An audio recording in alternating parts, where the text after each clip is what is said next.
Hi, everybody. It's Big Ed Mustafa. I'm your host. I'm here for another riveting edition of Adventures After Dark.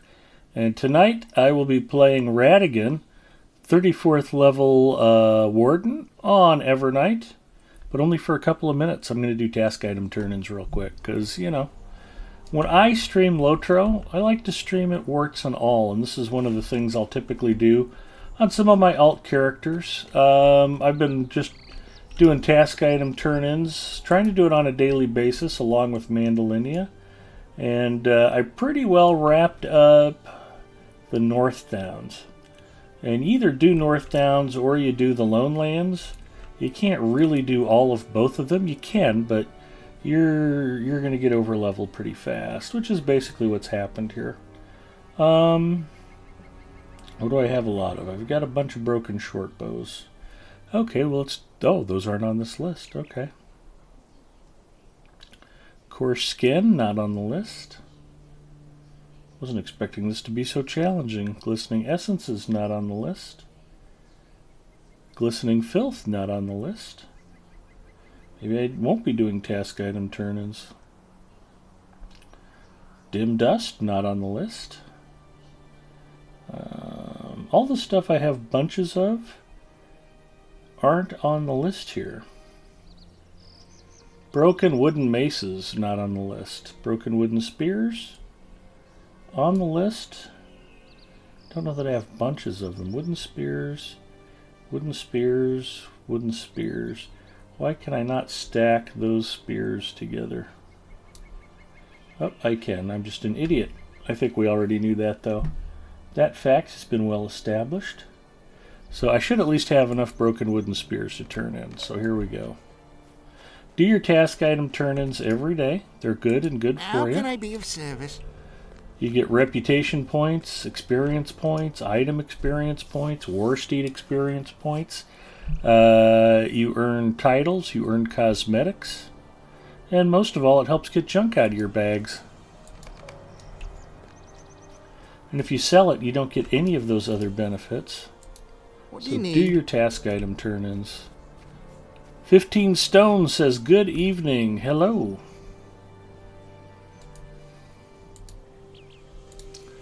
And I actually have something special lined up for tonight. I actually went through the content I'm going to do not that long ago with Lenorian, but I really like showing it off, so we'll do it again on Mandalinia. Plus, I need to do it anyway. Greetings. We will be doing the battle at the Black Gate and unlocking Mordor tonight. Or dying horribly, maybe both. We'll find out. I should have that all lined up and ready to go. Greetings. But I've been known to craft on stream, to do farming on stream, and it's all part of Lotro. It's the stuff you need to be doing. What can I do for you? And I think that's 6 of 6 for task item turn-ins. Task limit reached. We're good to go. 6 of 6. Working my way up. As you get through the different deeds for task item turn-ins, it increases the number of task item turn-ins you can do per day. And now I've got 2 extra pack slots open. That's a win.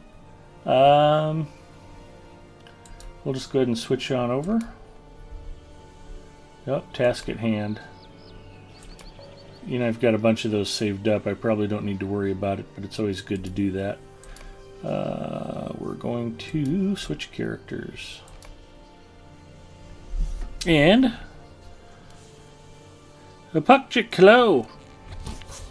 We're going to crack open a Cold Coke Zero. Oh, that's good.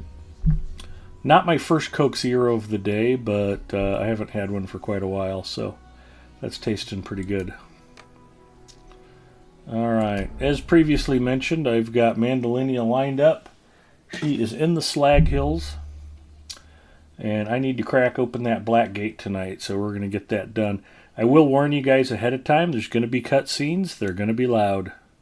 I know there's a way to adjust the volume, but they don't come up often enough that I even think about it that much. So we're just going to go ahead and let it roll. It's a good thing.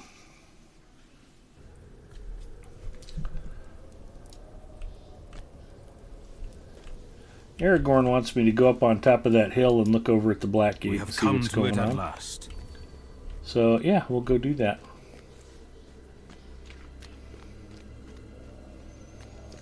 Hey. Hey, Mandalinia. Yeah, just go take a peek at that Black Gate and see what's going on.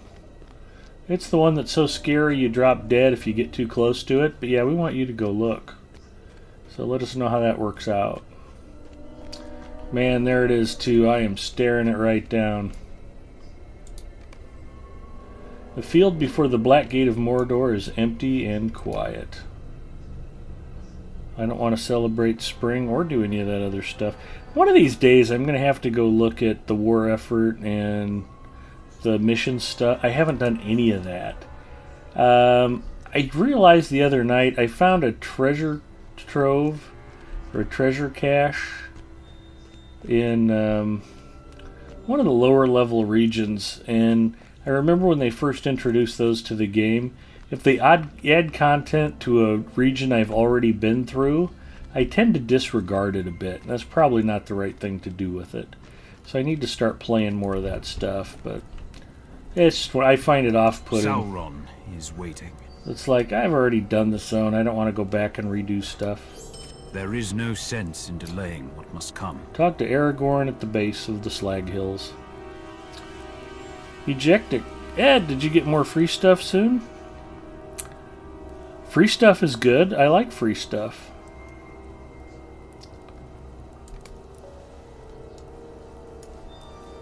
Alright, here we go. Are you ready to go? We have come to the very doorstep of Mordor to challenge the Dark Lord Sauron. There can be no turning back now.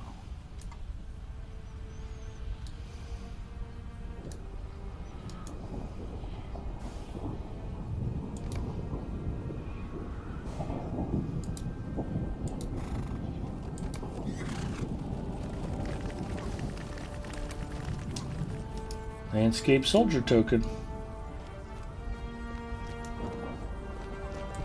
We ride for the Black Gate. I'm just going to hoof it out, though. I need the extra steps.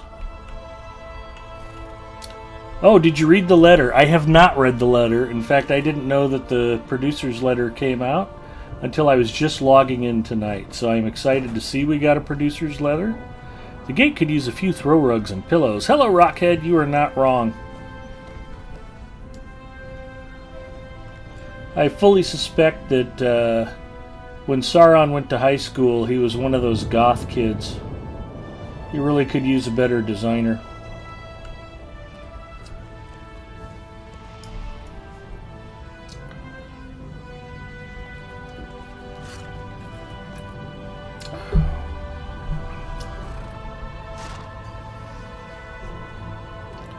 I'll read it. I promise I will. It's been a pretty busy day, actually. We're going to talk to the Mouth of Sauron. But, yeah, I went to work this morning. Left the house about 7:30 a.m., put in 9 hours, including a working lunch. And then, on the way home, had to stop off at Penny's. I've been wanting to get new bath towels, so I don't even know Mrs. Mustafa knows it yet. She was kind of napping when I got home. But I picked up a full set of new bath towels, including hand towels and washcloths, at Penny's on the way home. I got them at the mall where everybody gets shot and murdered all the time because, you know, it's not that busy of a mall. Although it seemed like it was plenty busy, despite all of the murders that happened there. Even cops getting shot in the face. The worst mass shooting in Nebraska history took 3 blocks from my home. And that's the mall that I still go to, because, you know, what are you going to do? I didn't want to pay for shipping. I'd rather risk the bullet. When I get home, get the towels dropped off, talk to Mrs. M, have to rush off to my friend Dwayne's house. He's the weird pigeon racing guy, a.k.a. Dwayne the Bug Guy, because he also does pest control for a living.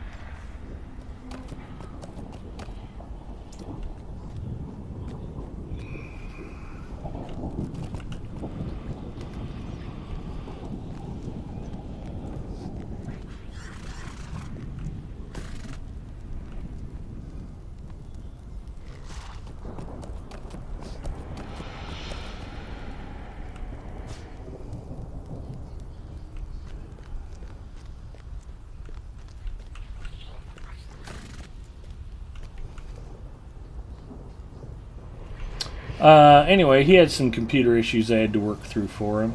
I built both his and his wife's computer, and they use these electronic clocks to check in their pigeons when they get back from the race. They have bands on their feet, and the clocks scan the bands as they come in and record the time, and that's how they're able to track their pigeon times during the races. And he couldn't get them updated, and he couldn't figure out why. One of the clocks, they needed the drivers updated in Windows, and then another one, he was trying to use a power-only USB cable to transmit data across, and that wasn't working. Be quiet, Pippin. Don't give it away. Don't give it away, Pippin. Pippin, be quiet. Oh, that was Peregrine. Yeah. What's Pippin? See to him and tell him to hold his tongue. Quiet, Pippin. The mouth of Sauron smiles with cruelty and avarice. So I was working on his pigeon clocks, and then his wife's computer's very old. It's like a Richmond class AMD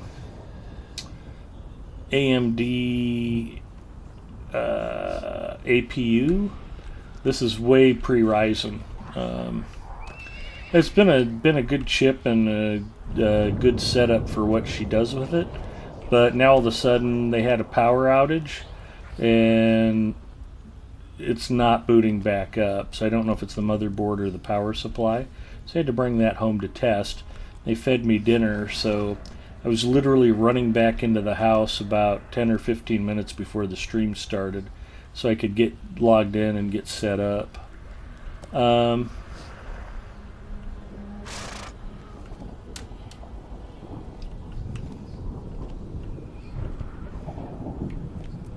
So that's why I haven't read the producer's letter. I am just getting home to join y'all tonight.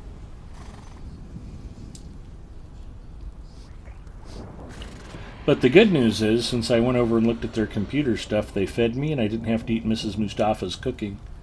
Instead, I got Dwayne's wife's meatloaf and a baked potato and some cooked carrots and fresh baked dinner rolls, and then chocolate cream pie for dessert. It was not a bad trade. And I brought plenty of stuff home for Mrs. M, who didn't go with me. So she's eating the meatloaf now.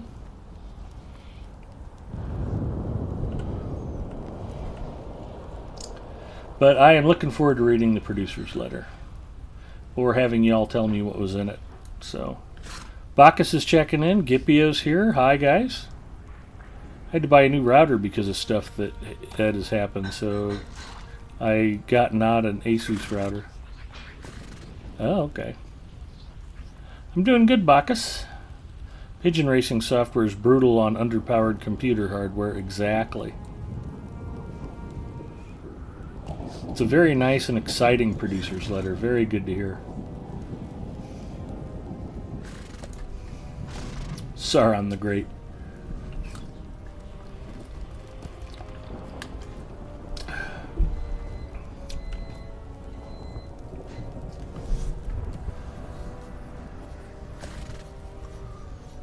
A lot of content is becoming free to play. Subs are getting free access to some recent expansions, just not Gundabad or Three Peaks. Okay.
Mithrandir wants to speak to me.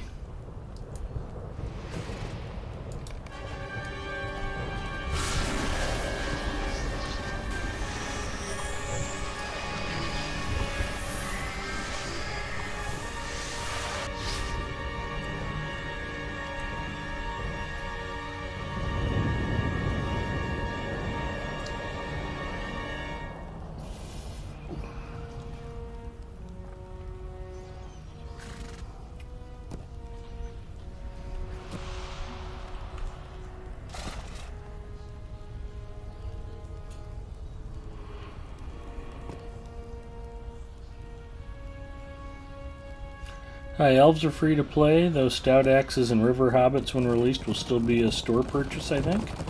Can't remember if those were mentioned. Okay. Suckmaster checking in. Best MMO ever. It's an awfully good one. Well, it's my favorite anyway.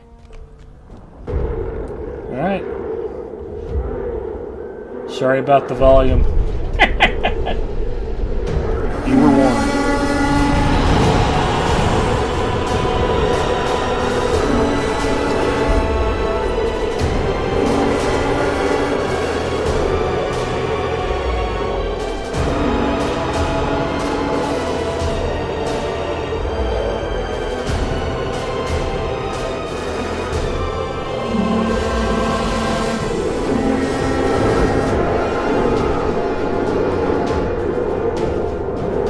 I told you there's going to be cutscenes and they ain't going to be quiet. You guys have to be ready for that. That's okay. They don't last very long normally. The Battle of the Black Gate is on us. The quest of the ring has failed, but we must not give in to despair. This is where we will make our stand.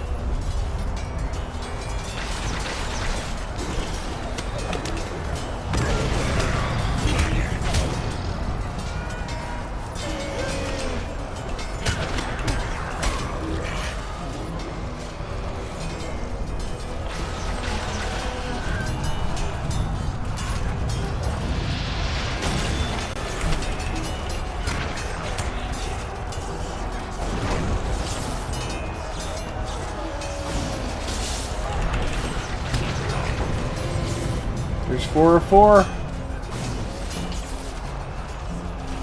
We got stuff on fire. We got trolls smashing dudes with giant mauls. We've got orcs. A palpable hit. And another.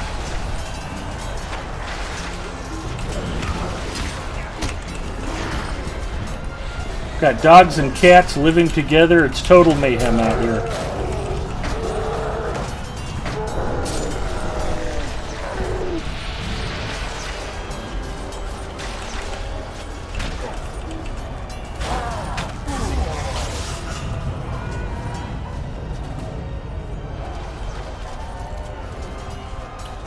Another orc somewhere that needs killed? What am I looking for?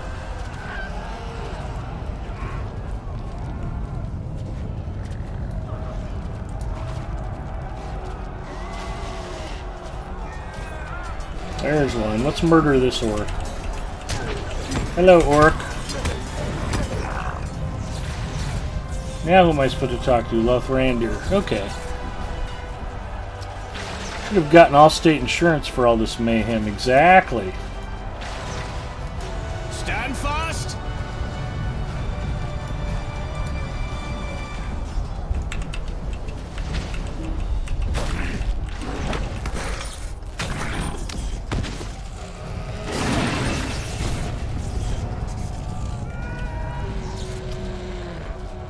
This is what it looks like at Ethan's mom house during Fleet Week.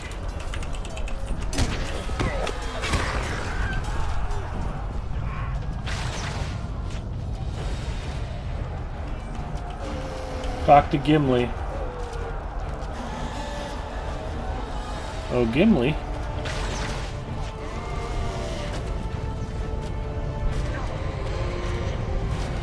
Legolas tells me his supply of arrows will not last. Legolas Right. needs My supply of arrows. arrows will soon run low.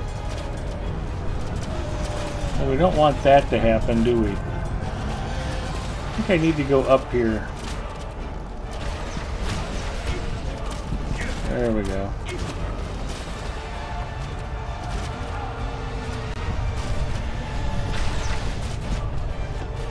Are you going to be walking into Mordor when you're finished here at the Black Gate? Technically, I believe I ride in on the back of an eagle.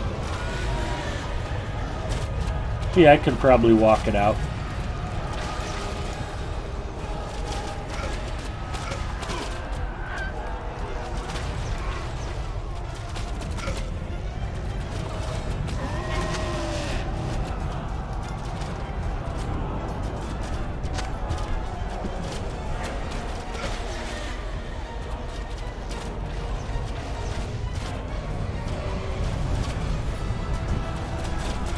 Also, I usually eat on camera as part of the stream.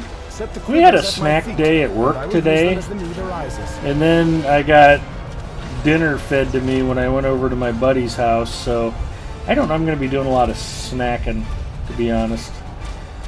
I think I've probably eaten my fill today. We'll see.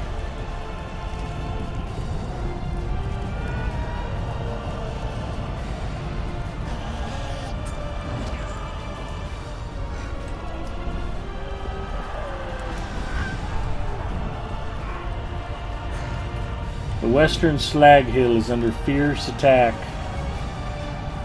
We jog for the slag hill and for glory. You should be on fire.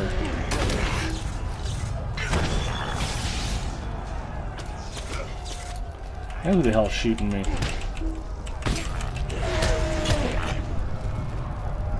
Somebody back there with the bow somewhere?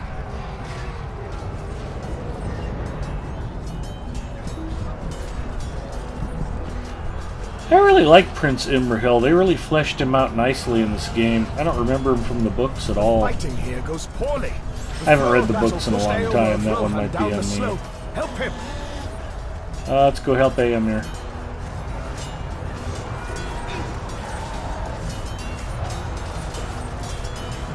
Those terrible flying creatures fall upon my soldiers and bear them aloft.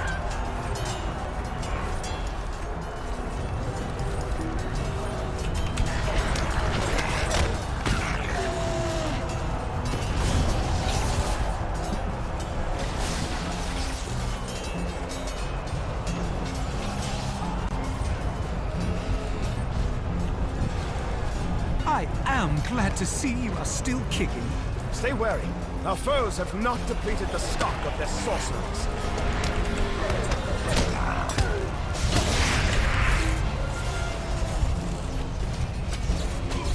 Help!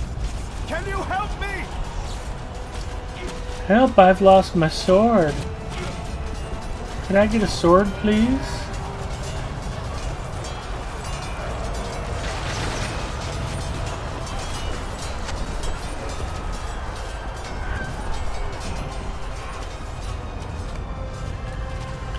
Well, if you're gonna die that quick, you don't need a sword.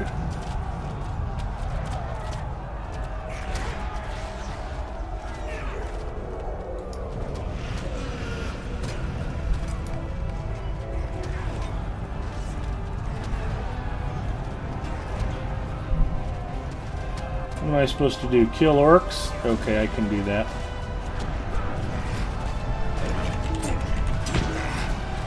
One!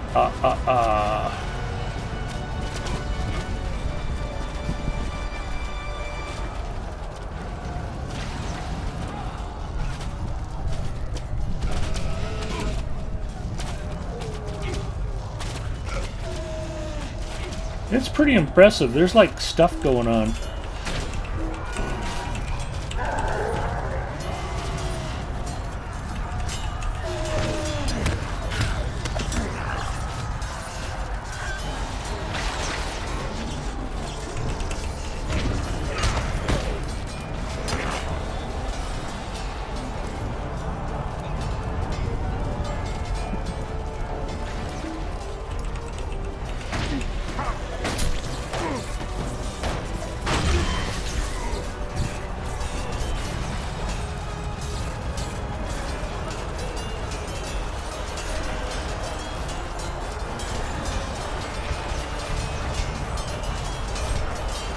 There's an orc that needs murdered.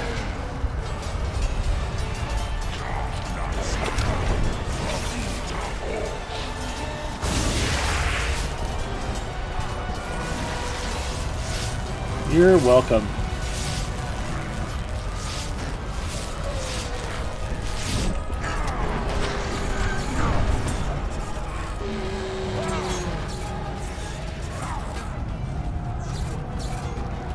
Talk to Legolas again. Well, hello, Legolas.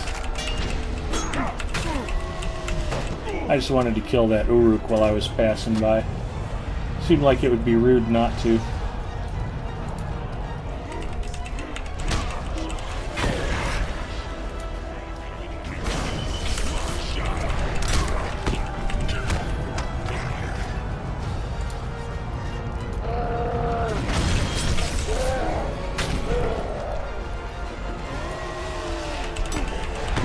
Hard hit checking in. Hi, hard hit. Tad overwhelming for a first timer, I'll bet.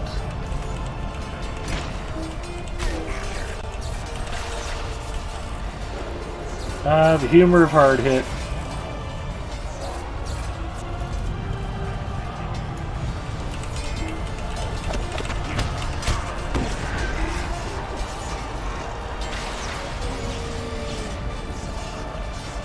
I have a whole section in my Discord called Humor of Hard Hit, where we post dad jokes and other things. I have to say I was surprised at the lack of reaction to that newspaper post I added about the Chinese guy that the police beat up. I laughed out loud when I saw that for the first time. Maybe that's old and you guys have all seen it before. I don't know.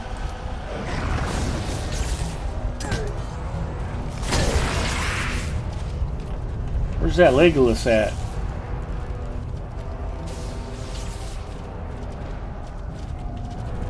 Oh, they want me to defeat more enemies again. I can do that.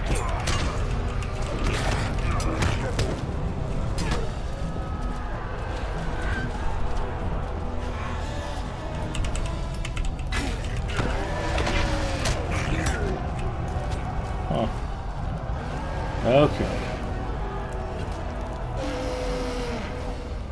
Oh, now I'm supposed to talk to Calenglad. I'm glad you returned. And now to Aragorn. How goes the fighting on the Western Hill? We must be ready. Our foes make their final assault. And so we come to it at last. The battle surges all around. That is racist? And our last stand begins. Maybe?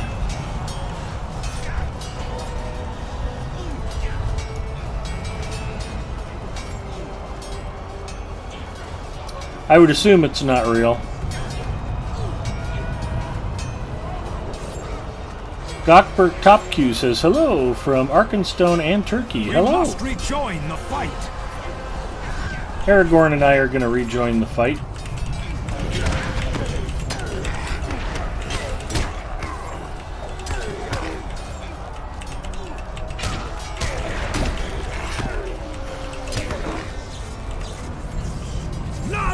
Overhead!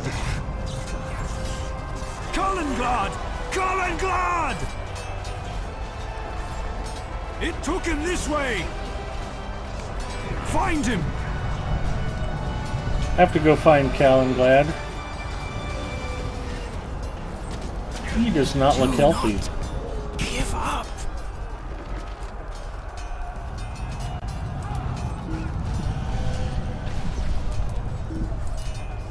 I have like 4 different ways to res him, and none of them worked. Help soldiers caught between the slag hills.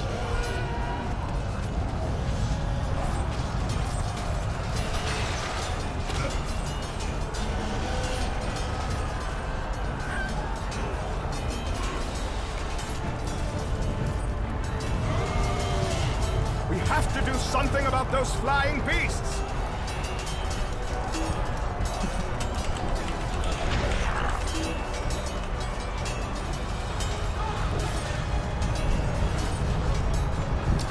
That's why it's called Humor of Hard Hit, though. If there's anything racist about that post, it's Hardhit's fault.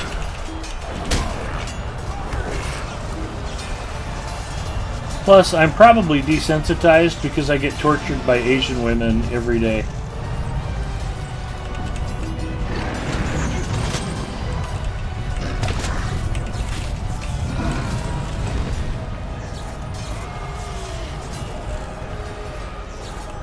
Alright. Everything is dark. Find Pippin. Where's Pippin? Where did he go? You guys should probably let me through.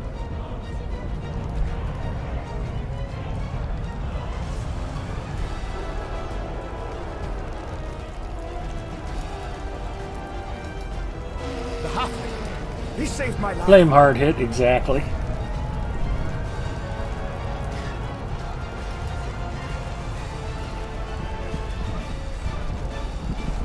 There is no end to this onslaught.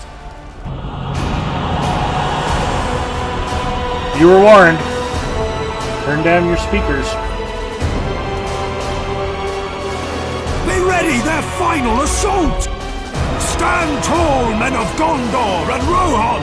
Stand tall, men of the North! You have fought well and bravely, my friends. But our time is nearly at its end. It has been an honor to fight alongside you. We must keep fighting until we no longer can. No one is coming to save us, for who could? We are on our own.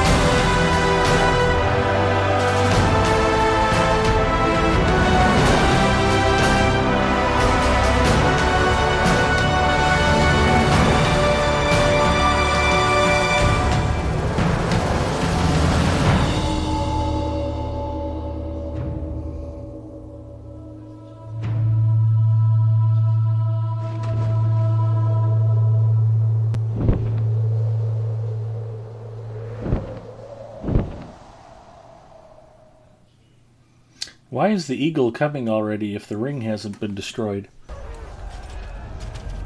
Oh, spoiler alert. That is quite the sight from up there. Alright. It has been an honor to fight alongside you.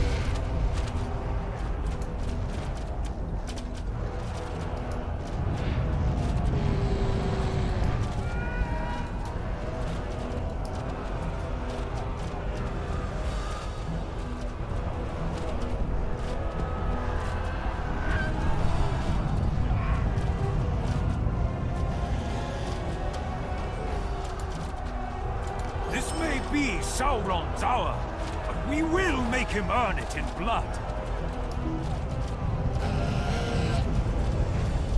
I think Sauron's okay with that. I think it'll even bother him slightly. Oh, cutscene. Nope. Okay, good. I want you guys to still be able to hear at the end of this. Donnie checking in. Hi, Donnie. I don't know if I play baseball tomorrow. It's raining right now. Hopefully you don't get rained out. Well, Ejectic, you're right to not laugh at anything racist. Thank you for pointing it out.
I see something on the distant horizon. A new threat?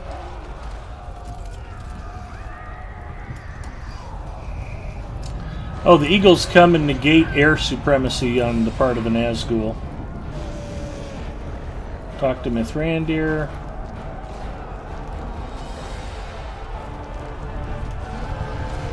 What now? The Eagles are coming! The Eagles are coming! I didn't even know they were touring. It's fantastic. Scrap, scrap, scrap, scrap. Those I definitely don't need. Goodbye, Zircons.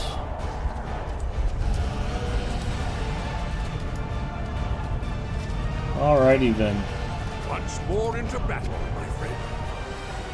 Why here the Wind Lord and his noble subjects have come to the aid of the host of the West. We're gonna fight alongside Aragorn.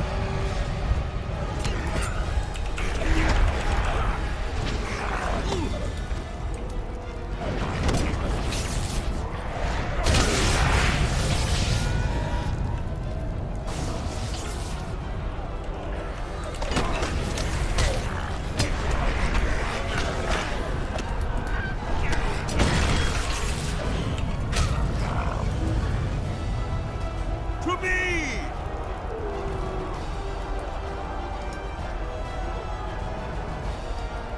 Okay.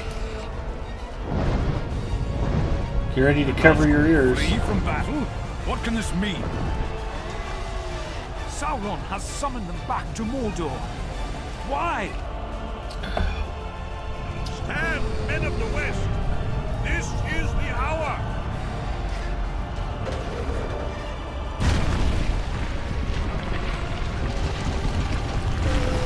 The Ring-Bearer has completed his quest!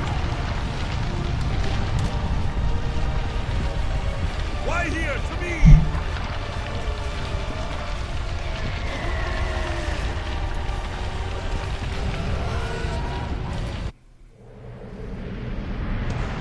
Mordor shakes beneath Orodruid's wrath. Fly swiftly, my friend. If Frodo or Samwise still live, we have to find them quickly. The mountain burns. I will circle to the far side, but someone must search the nearer slope, and with haste. That is a task for my adventurer. We will circle Orodruin and come back for you. May one of us find our hobbits.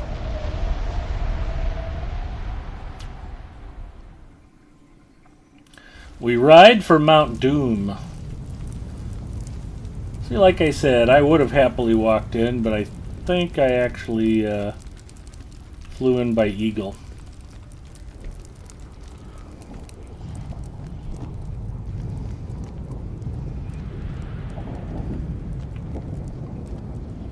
Feels like I'm going the wrong way. Maybe not.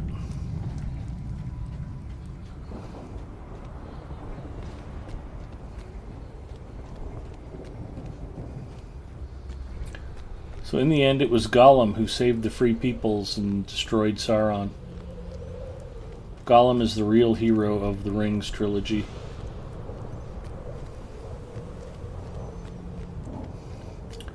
Let us all say a silent prayer of thanks for Gollum and his brave sacrifice that he made.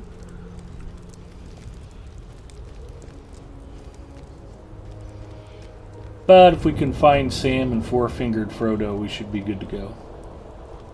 Hey, there they are.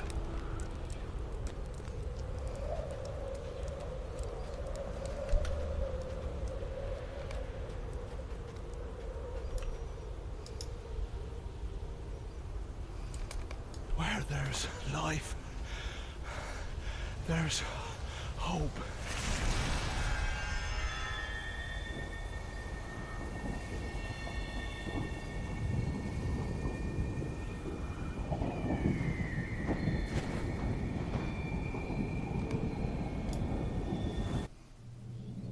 The ring And cutscene.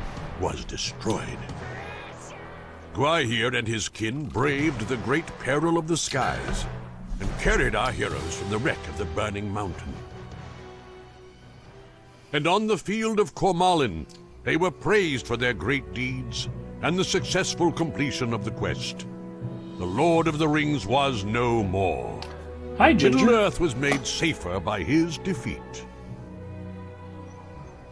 The end. I have won the game. Thanks for coming, everybody.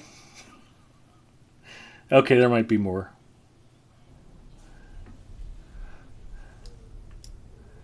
Much like the movies, they kind of go on and on and on. Talk to Frodo. Oh, Frodo.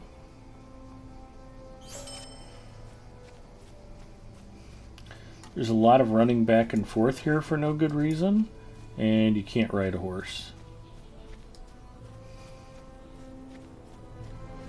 I wonder if I can do a run boost. I've got coffee. Let's try that.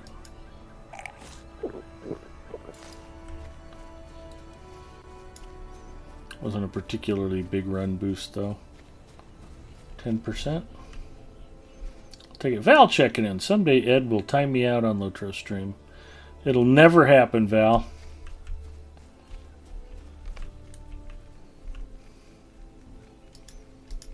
I beg your pardon, but Mr. Frodo needs his rest. Fact just for you.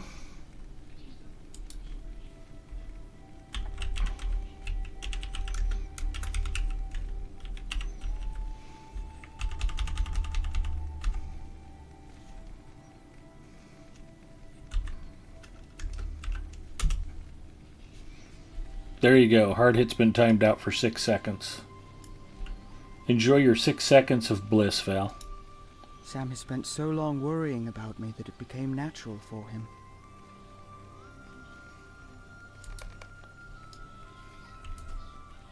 Three cheers for Hi, Goofy. Frodo Baggins, who destroyed the ring. Finally, we can catch up with Frodo and Sam, and they don't want to talk about it.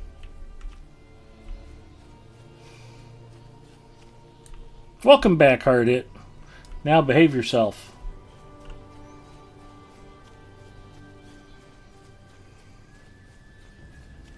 That's the best thing anyone has ever done for me. I'm just glad I could make your evening.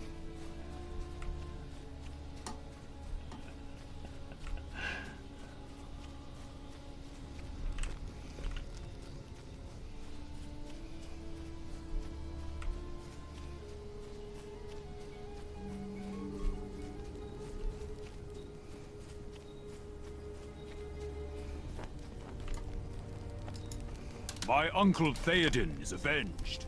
Sauron is no more.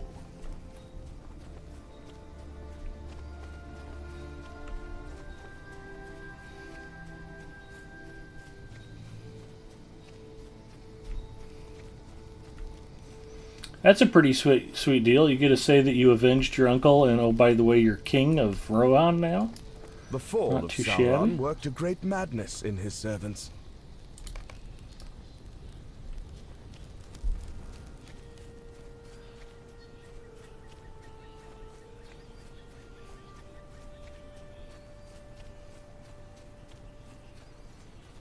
Hardhead says now I have to retype my joke. Sauron is no more, and can no longer burden Middle-earth. Yes!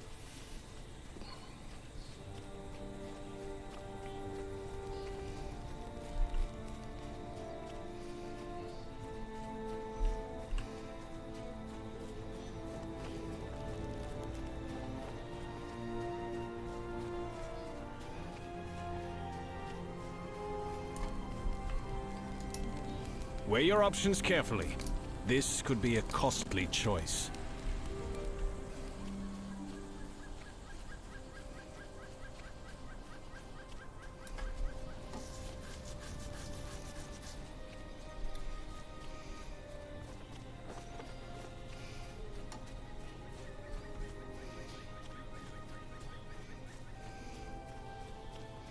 OMG, I love steak checking in. I love steak.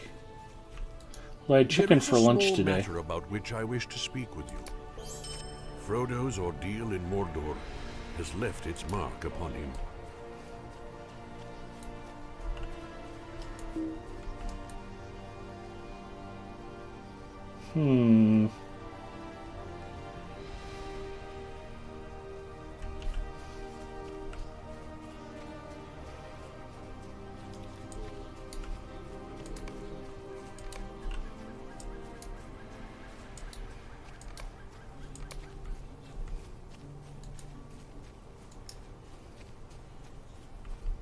There we go.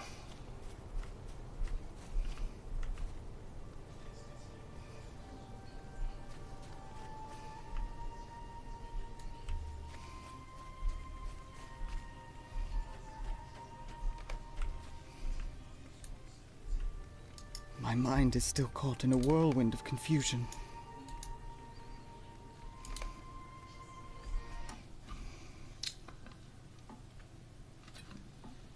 Session play.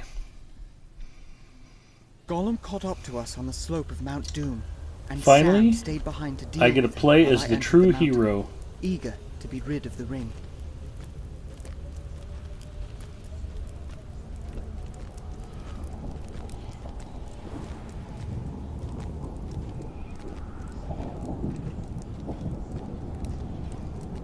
But Sam, dear Sam, could not bring himself to slay the wretched creature. He let him go.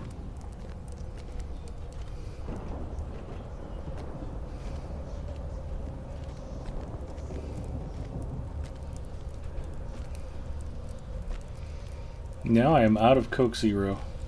And so it was that Gollum followed Sam into the mountain.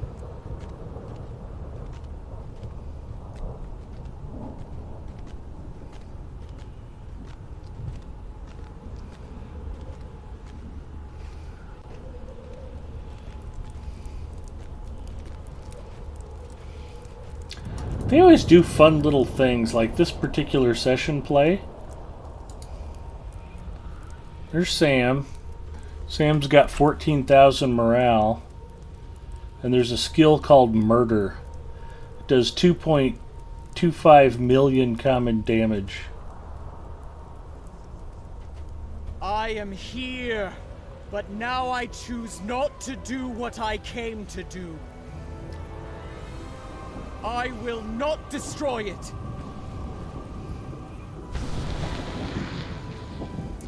The ring is mine! Master, no! Hi, Edie. Oh no!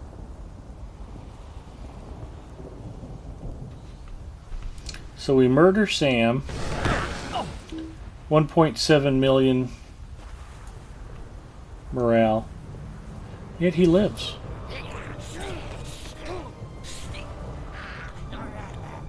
Gollum stops the evil Frodo from absconding with the precious.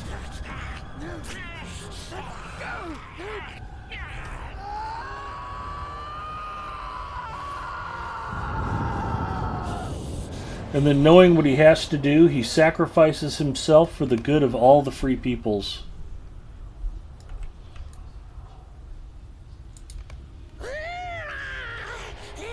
Or he's just a really bad dancer, which could be.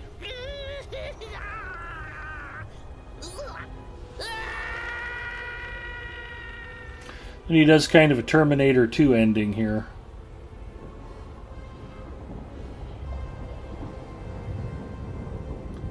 And away he goes. No more Terminator robot or Gollum. When the ring went into the fire, the power of Sauron went with it. His works were unmade, and he was undone. Were it not for Gollum, the quest would have failed. After coming so far, after enduring so much, after the sacrifices and the suffering of so many friends, when at last I stood at the crack of doom, I could not do it. I chose not to destroy the ring. How can I bear the shame of it? I let them down. I let everyone down.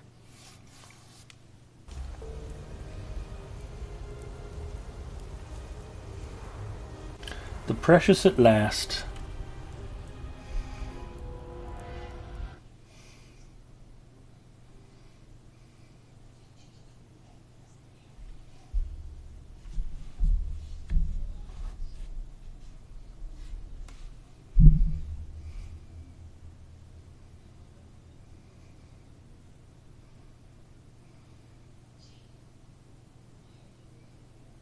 Sam must have some OP mitigations, just saying, exactly right.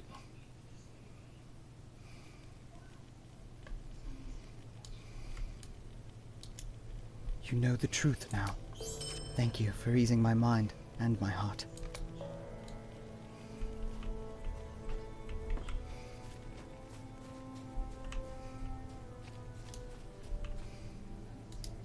I am glad to hear that Frodo has decided to write down his tale after all.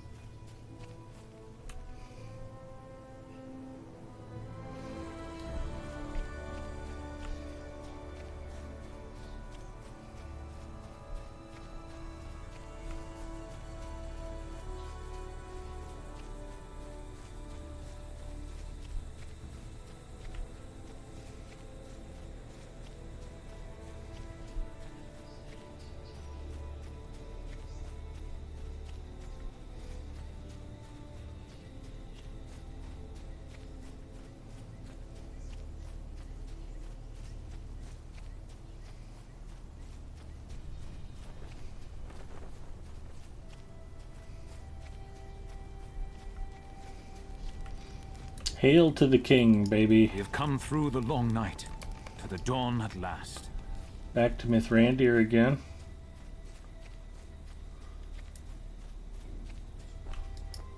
Frodo's adventure has ended, but Middle-earth will still have need of heroes.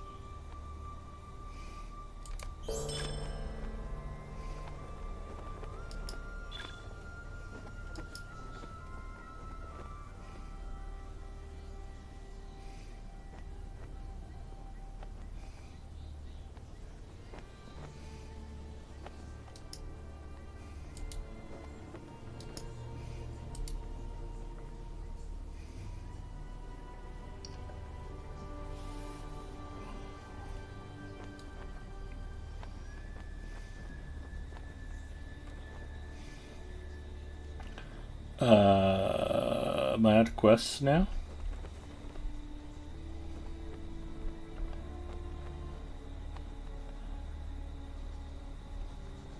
Blackgate after the battle. Mordor awaits.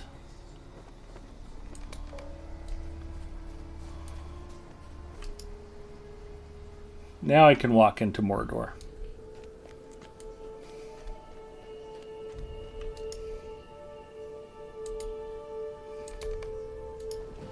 Sauron has been defeated, but the evil he stirred to wakefulness persists.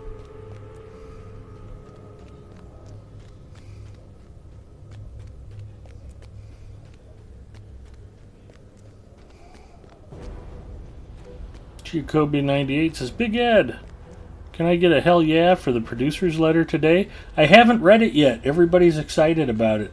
I just found out, like, right when I was booting up to log in for the stream, that it even came out. So I was just telling everybody, I've been going since about 7:30 this morning and just got home and fired up in time for the stream tonight. So I'm a little behind on my reading, I'm afraid. But yeah, hell's yeah.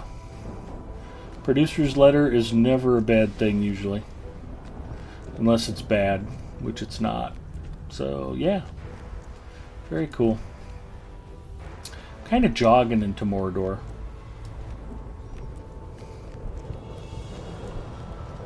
We are not getting the deposit back on this place.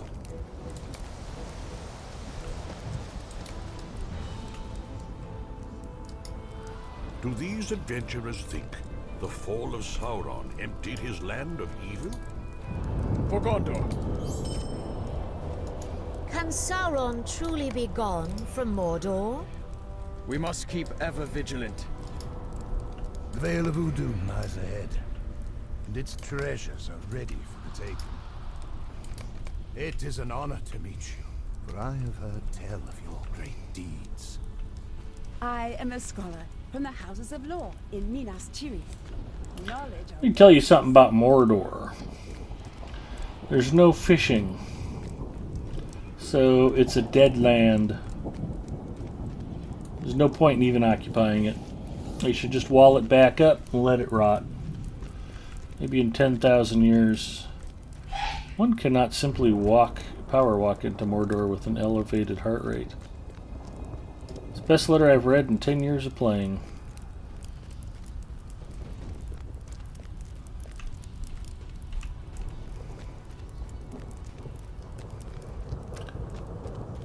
Arthur says, producer's letter, I mean. Yeah. I'm looking forward to what it has to say. Especially in light of certain questions that have been up in the air.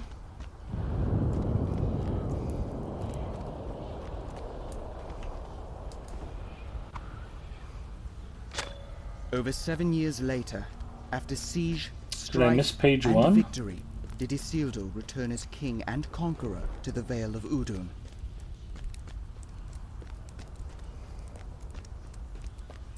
1, 2, 3, 4, 5. Well, how is that not page 1? Oh well, we'll keep going. Lots of good stuff in that letter.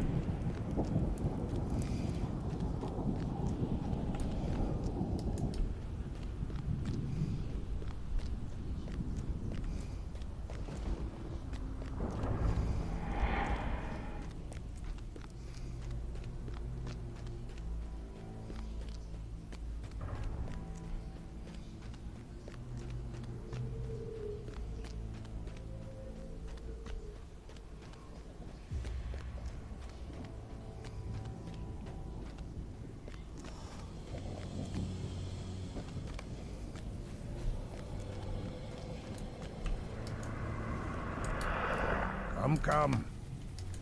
You find us bereft of command or purpose. Things will go from bad to worse, I expect. A riddle has come to us, perhaps of great importance. If the whispers are true, there are signal flags understood only by the forge workers.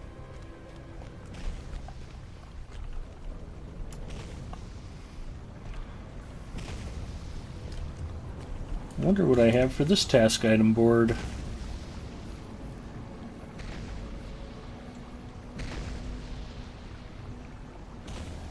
Fractured claws, negatory. Worn fur, no go.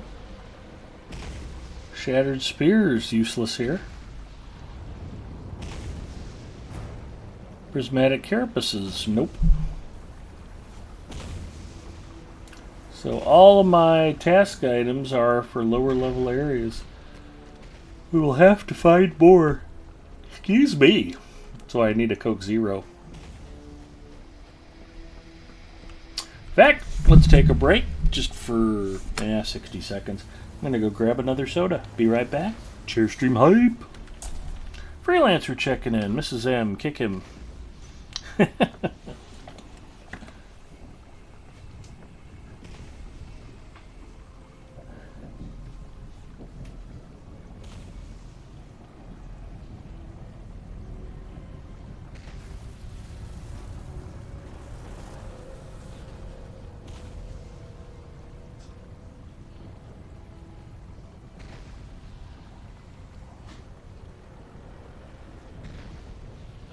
How was the meatloaf? Okay.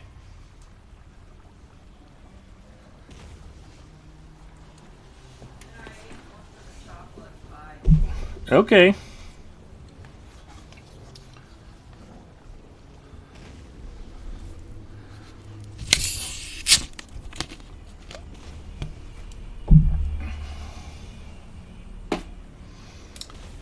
There we go.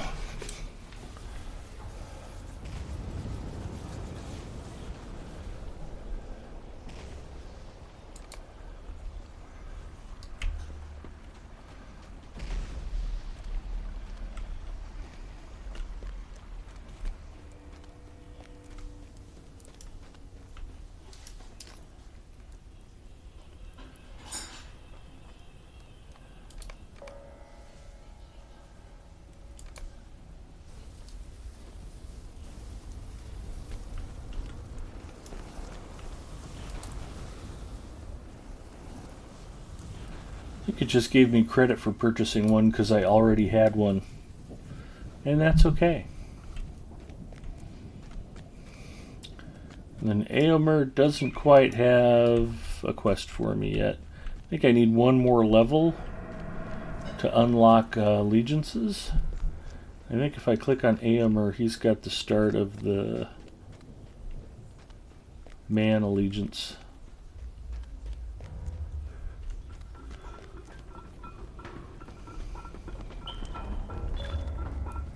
Forge Works of Udun.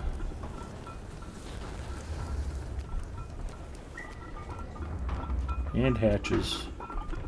What's that? Huh? Towels. I bought a full set of towels. They were on super sale at Penny's. You went to Penny's? I just stopped by to pick up the order on the way home.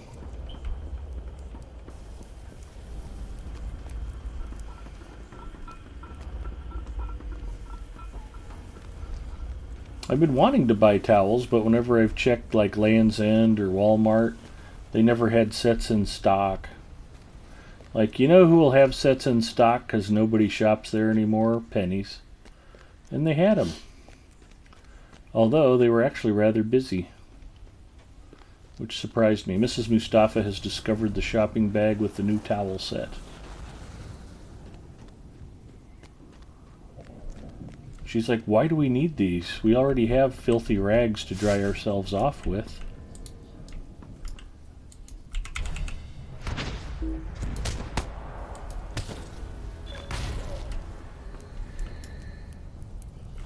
You shower way more than I do. I know, honey.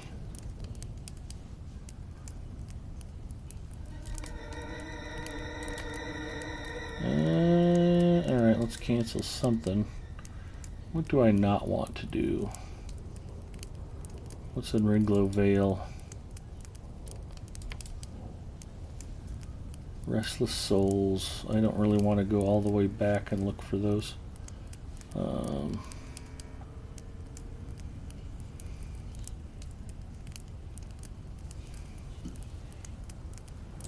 Dungeons of Dol Guldur.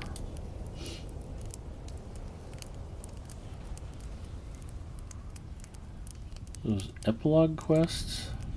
Remember, we're having lunch tomorrow. I know, 1:30, Cracker Barrel. Eastern Gondor.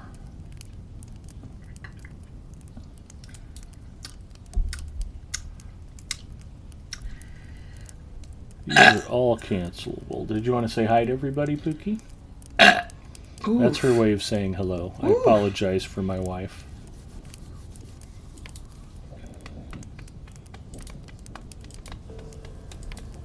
That wasn't much of a burp. I was hoping to burp a bit louder. It was fairly longer. substantial, honey.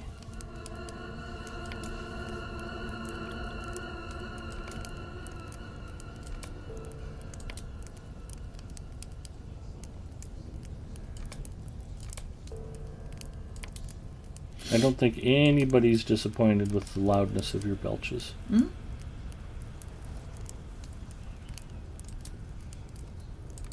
Who's hanging out with you?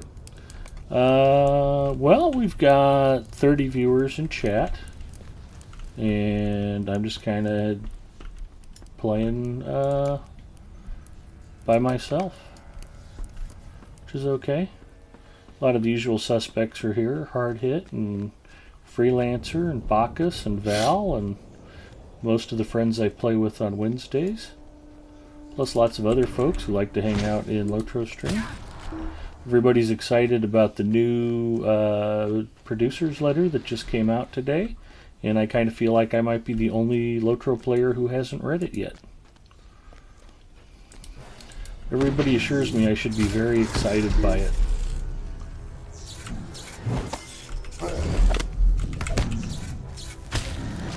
See, Marsham1 says, was that burp in the camera intentional? Yeah, that's Mrs. Mustafa's way of saying hi.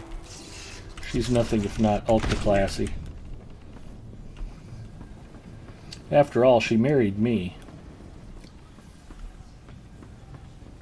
Plus, Plus, Coke Zero makes me burp, which is a wonderful thing.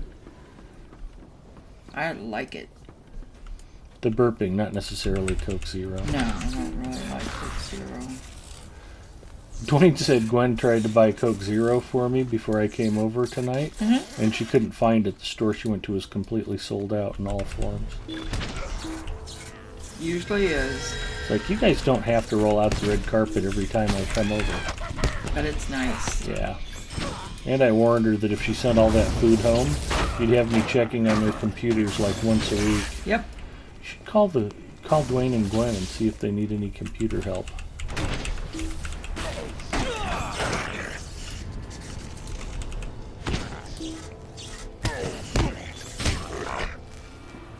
Well, be sure you text Gwen and thank her for all the grub. Maybe she can give you reheating instructions on those enchiladas. She said they made them a little too spicy for her and Dwayne. And I was like, yeah, we don't have a problem with spicy food.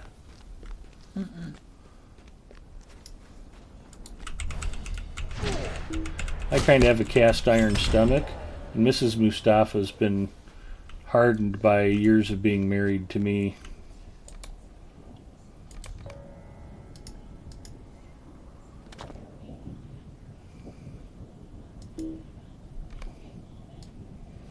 That dwarf surrendered. How long have you been married? 18 years? Like 4 of them happily? Huh? I mean, all of them happily? Forgot she was standing right next to me.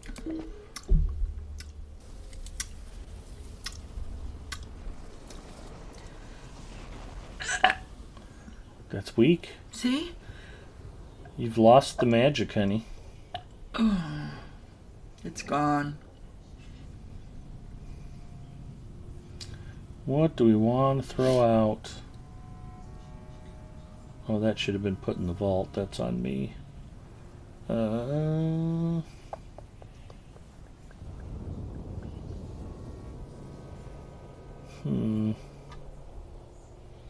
That's probably the most useless thing in all of my bags.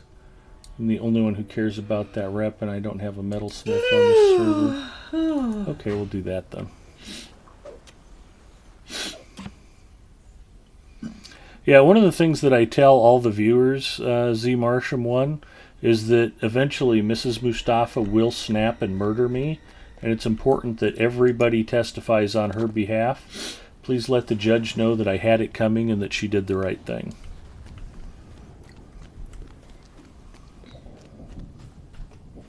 Do you have any idea how you want to do it yet, honey? What did you eat at the Kugler's? Meatloaf and carrots. And Oh. Same thing you had.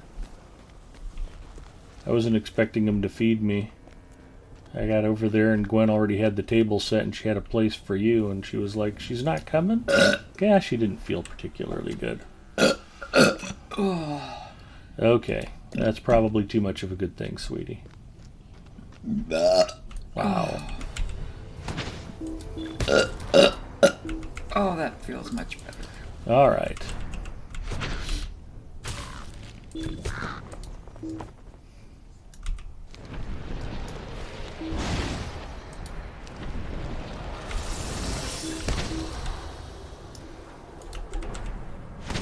What color are your towels?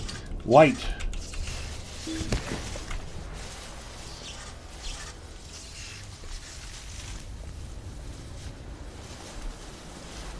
Eyes up. Ever wary.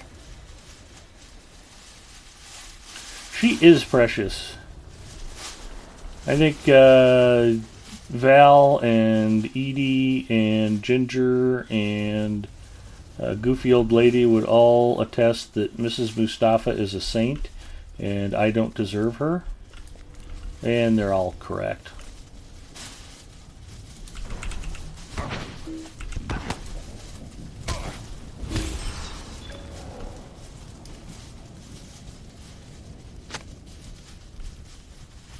Forge Fires of Udun. We are starting our deeds.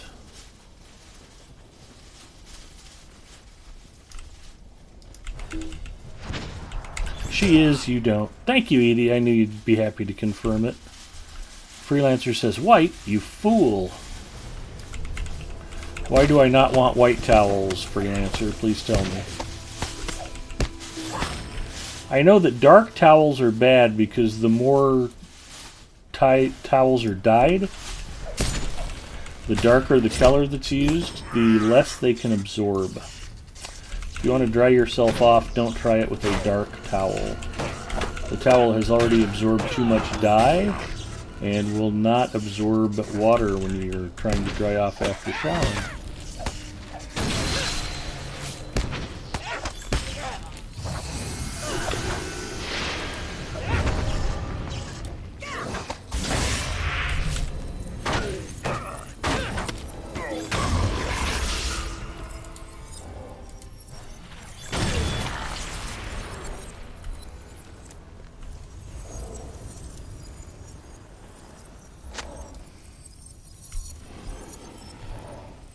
Plus, I figure if you get anything schmutzy on a white towel, you can just bleach it and make it white again.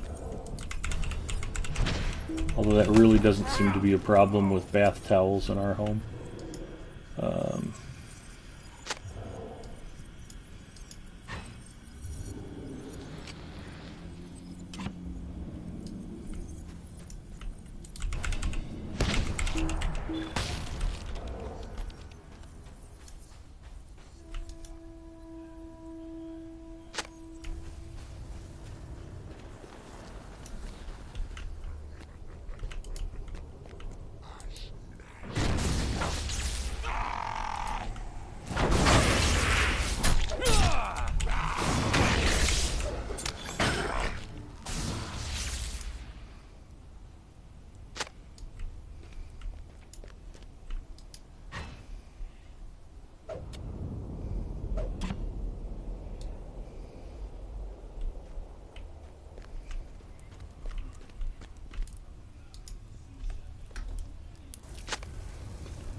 Frenzied Nernoth.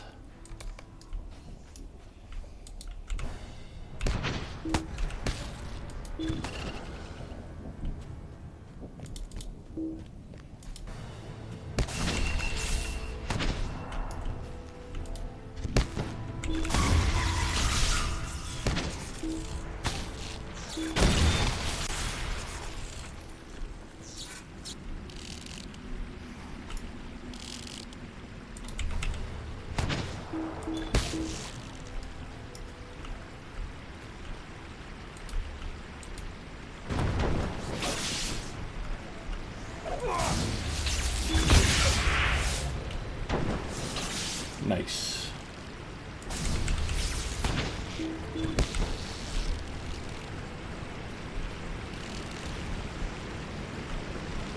That counts as a forge work.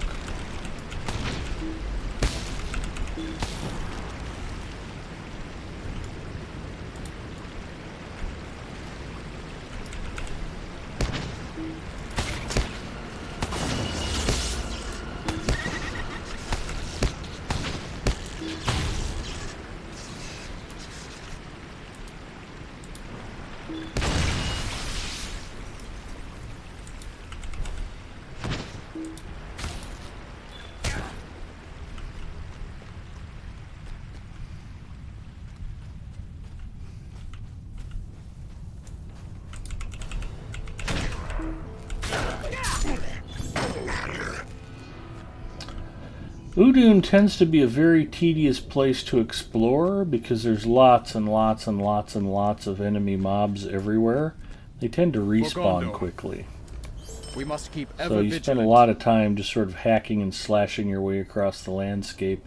Then when you need to go back the other direction, you have to hack and slash your way through the same mobs again. And rinse and repeat. What else do we want to throw away? That wing can go. And let's take agility, vitality, might, vitality, will, and vitality. Well, that's even nicer than...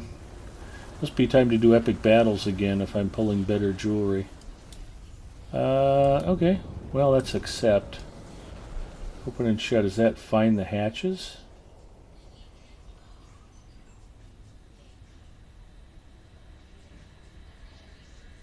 Oh, we're looking for the captain. Okay.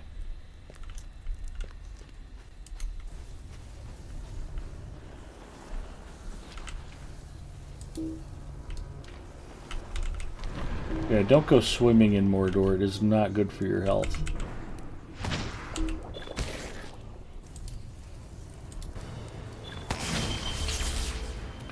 That's for realsies.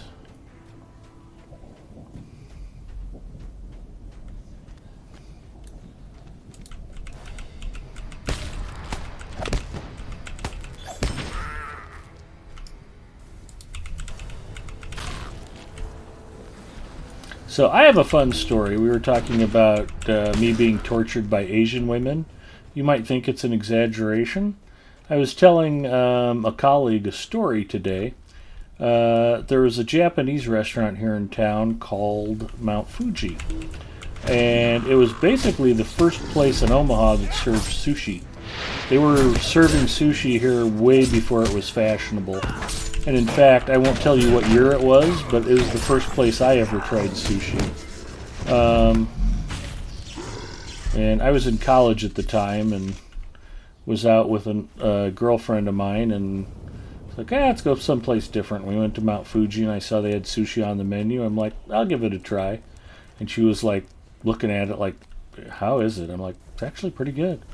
So I liked it from the onset. I never found it off-putting. And it was not common in Nebraska at the time I tried it. It was definitely me stepping out of any normal comfort zone food-wise.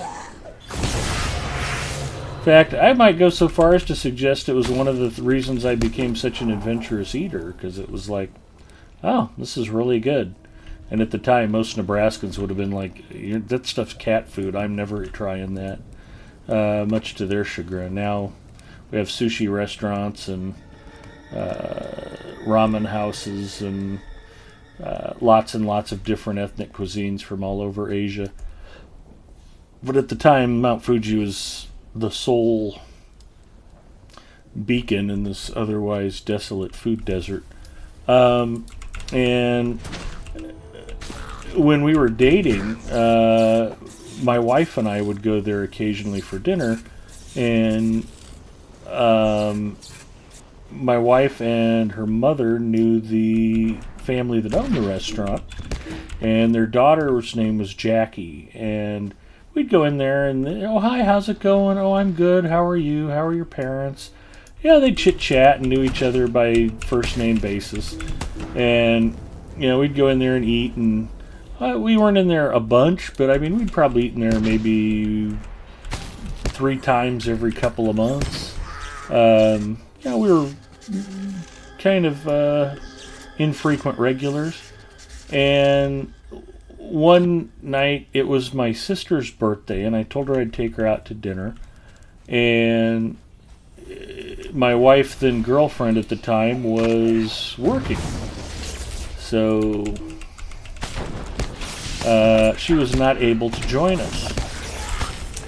And my sister and I go to Mount Fuji, and while we're there, we're sitting at the table that my now wife and I would eat at regularly, and I kind of get this weird feeling. I'm like, well, it's kind of strange Jackie hasn't come by and said hi or anything. I kind of look over by the hostess stand.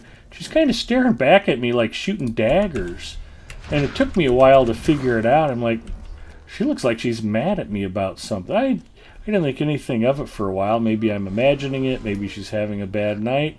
Nope, she's definitely glaring at me. And then I put 2 and 2 together, and it's like, oh. So she comes walking past our table, and I'm like, oh, hey, Jackie? And she's just kind of brusque with me. She's like, "Yeah, did you need something?" "Yeah, Jack, I wasn't sure. Have you ever met my sister, Jennifer? It's her birthday, and we wanted to come here for dinner to celebrate." "Oh, your sister!" And all of a sudden she got really nice and chatty and friendly. I had suspected that she thought I was like stepping out on my now wife, then girlfriend, with some blonde girl, and was just angry at me. And it's like, how could you do that to that nice girl you're dating? Not realizing that my sister was my sister, because my younger sister and I don't look too much alike. And it was pretty funny, because I actually called her out on it. I started laughing when she's like, "Oh, hi, it's so nice to meet you." And I'm like, "You didn't know this was my sister. You thought I was on a date." And she started laughing. She's like, "Yeah." I'm like, "I thought you were kind of shooting daggers at me through your eyes." And she started laughing. So, it's the first lesson: Asian women stick together. If I ever stepped out on my wife and any Asian woman anywhere in the city saw it, I'd be dead. I would be all over town.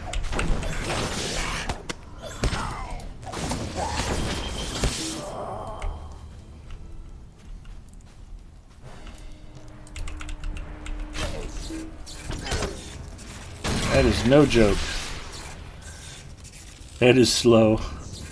I didn't think anything of it. I'm just out with my sister.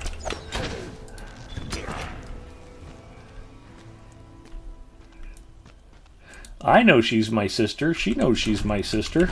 Didn't occur to me that everybody else didn't know she was my sister.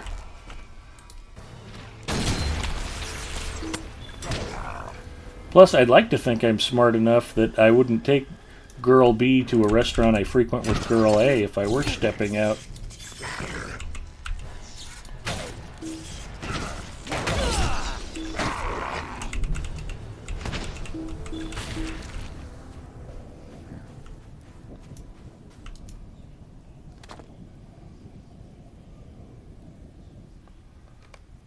Extreme exfoliation. Yeah, you guys are a long way from any coast that I'd be in a hurry to eat raw fish. You know, I don't know where Mount Fuji was getting it at the time, but there's an outfit here called Absolutely Fresh Seafood that flies in fresh seafood for the restaurants. And we can get surprisingly good sushi for being as landlocked as humanly possible. I posted a map in Discord, I think in general chat a while back, that shows landlocked, double landlocked, and then Nebraska. We're like the only place in North America that's triple landlocked. It's pretty funny. You have to go through at least 2 other layers of states before getting to a coastline.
But this is a lot of what Udun is. Walk 5 feet, fight something.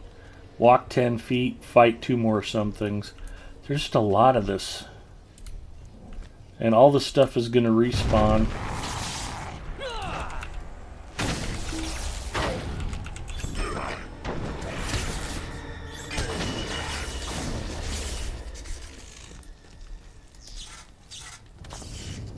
Flying Tigers used to contract with many Midwestern restaurant chains for delivering fresh fish. There you go. And for the Asian stuff, I know there's a big wholesaler out of Chicago that ships stuff all over the Midwest, so we have a surprising amount of some of the more exotic grocery items and produce. And so Omaha's either the world's smallest big city or the world's biggest small town, depending on how you want to look at it. But we have choices available to us here that you wouldn't expect for a podunk city stuck in the middle of the Midwest.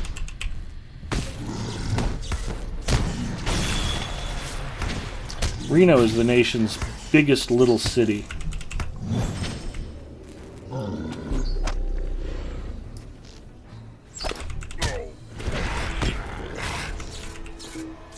I said biggest small town or smallest big city. Reno can have their title. I was not challenging that. Need to find a place that makes bunny chow then. I'm intrigued. Tell me about bunny chow. Ginger says, I got that about my brother all through high school. He was tall and skinny blonde. I was a short, bumpy, dark-haired girl. Didn't look anything alike. Yeah, my older sister used to tease my younger sister that she was adopted.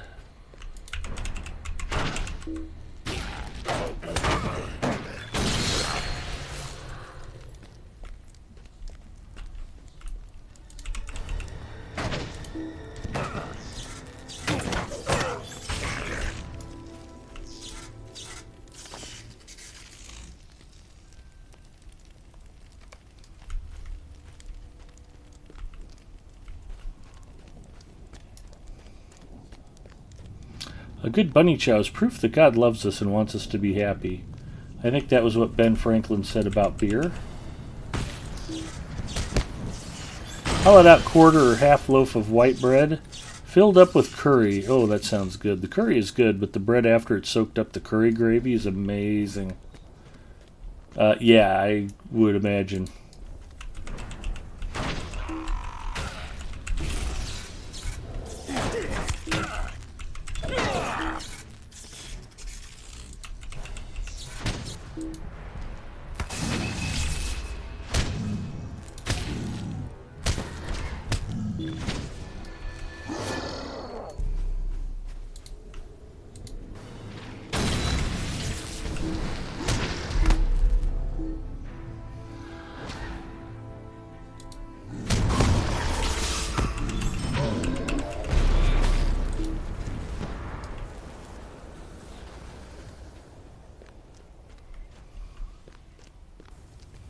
I think there's more signal flags up here.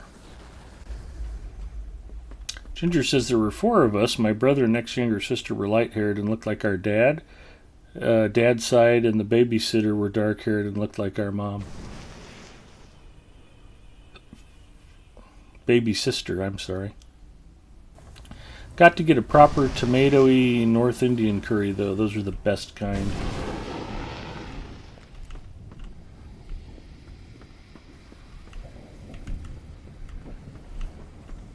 Yeah, I went and had lunch at my Nicaraguan restaurant again today. And it was good, don't get me wrong. It's not like I was disappointed with it. I got the grilled chicken with the beans and rice and the fried plantains again. And it was delicious. But I found out from one of my coworkers, he went to lunch at the Indian restaurant. I'm like, how did you go to the Indian restaurant? There's not one within a block of here, or within 5 miles of where we work. And he's like, oh yeah, on days when I just want to, go eat someplace good for lunch, yeah, I just work from home. It's like, okay, that explains it. So, the food out in Gretna, Nebraska is boring and repetitive enough that some of my coworkers actually just work from home so they can go eat someplace decent for lunch.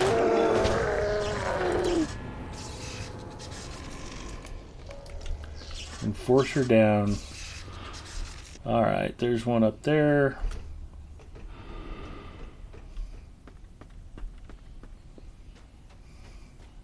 Donnie says good night. Donnie, have a good night, buddy. Thanks for coming by and hanging up. What's up, Mr. Mustafa? Happy Friday. Happy Friday to you, not Torque. I am glad the weekend's here.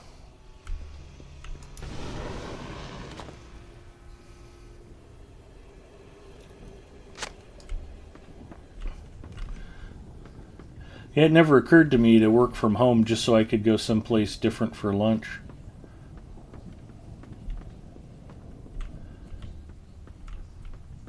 The only Chinese restaurant anywhere near our offices, they have the dining room still closed. It's drive-through only. So I go out to lunch so I don't have to sit and eat at my desk.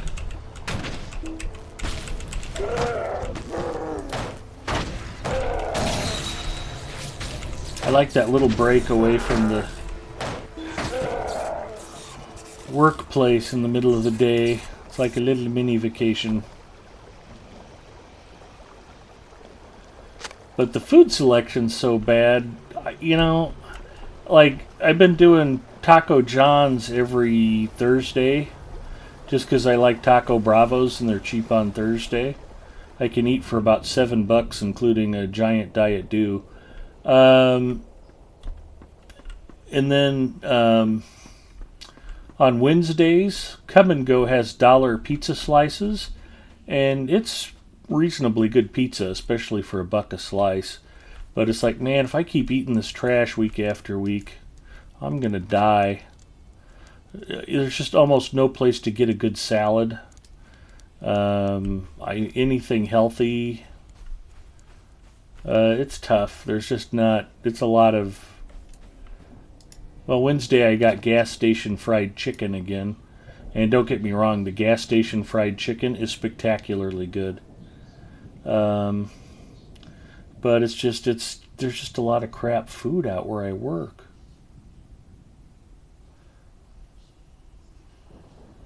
It's like, do you want to go to the pizza chain or the burger chain or this other not quite as good burger chain? It's like, is there a Thai restaurant in Gretna, Nebraska? No, there's not. Okay, then thanks. I'll just eat that scroll of finesse right now.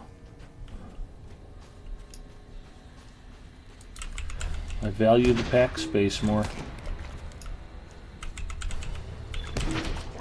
If you have a park nearby, you could always make lunch and go eat at a park. Yeah, I think there is a park a few blocks away.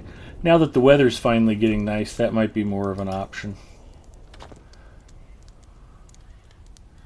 It's still been, it was like 45 degrees and raining here today. Not quite picnic weather yet, but we're supposed to be getting there temporarily over the weekend. They're talking like 75 on Sunday, and then snow on Wednesday again. It's just like...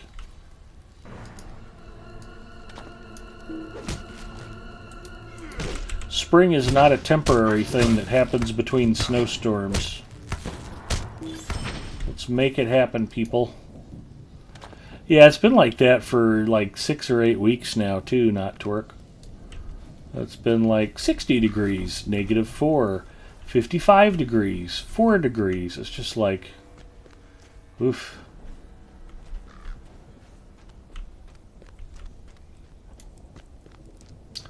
It's a smudged page. Let's see what it is.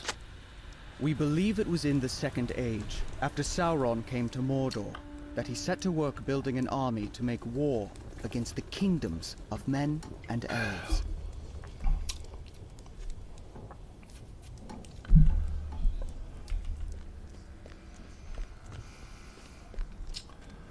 Well, and I knew I was really lucky at my old job because we had 100 great restaurants within a mile of the old data center I used to work at.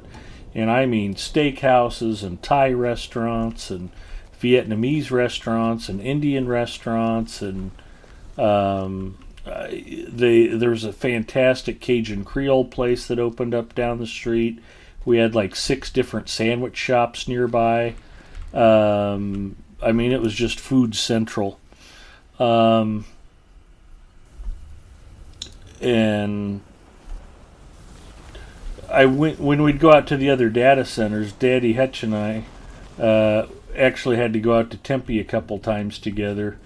And when we got out there, you'd have to drive 20 miles to get to good restaurants. The places they were eating out there, it was like, oh my God, you poor bastards. It's not like there aren't good restaurants in Phoenix, but you got to travel to find them.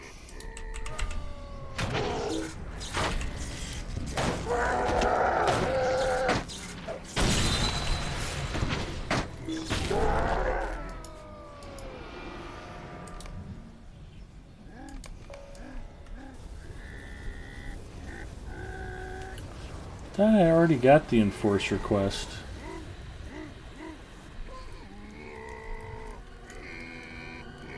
I think I'm going to kill these guys just because they're annoying.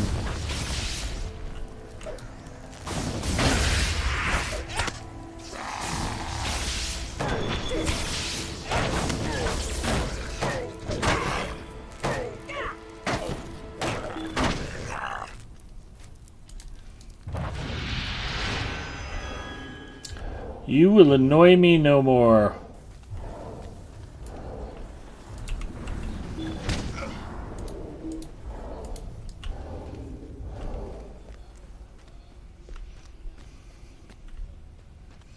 We even have a couple of decent Korean restaurants around town.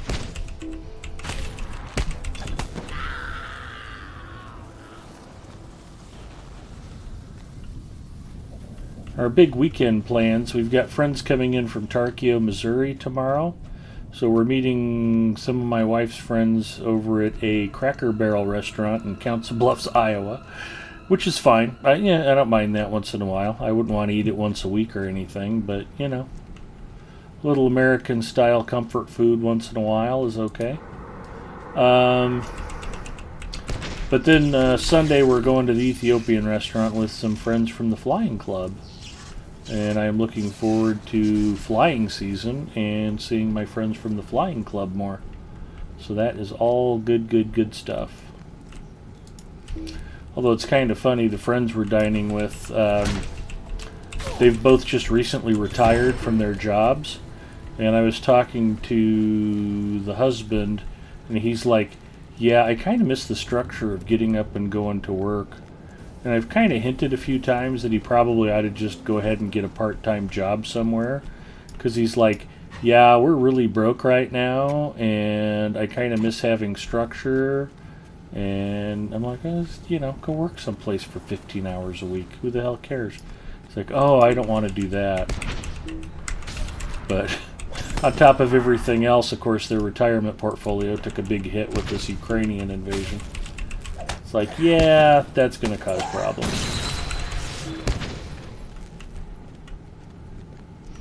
And of course, we're complaining about $5 a gallon gas here, and, you know, other people are paying a lot more than that.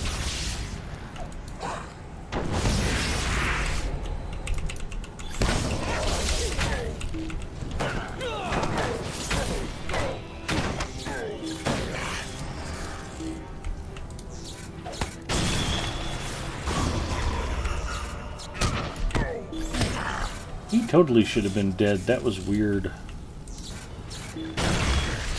There we go.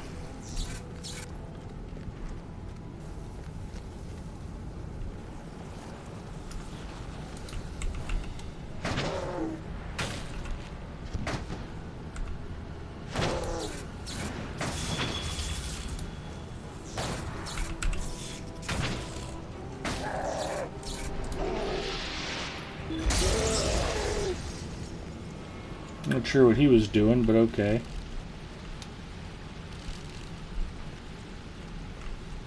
Where the hell am I? I'm clear back over here. Okay, yeah, I just got turned around. Thought I was headed the other direction earlier. Ah, good old Udun.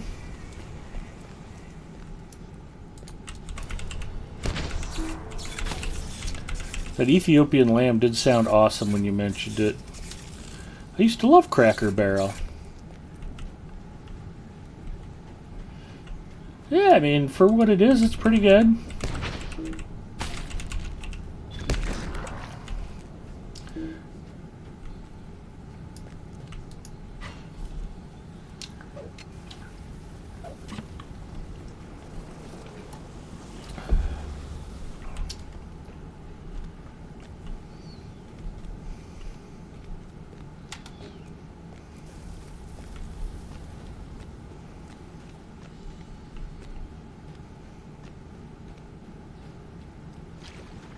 Yep. I really shouldn't be swimming through here. I rebalanced my investments immediately after the election, so many people have taken a bath since. I haven't really paid that much attention to my own stuff. I've got a while before I have to worry about my retirement accounts. They'll bounce back. There's Guy. Hello, Bacchus. How are you?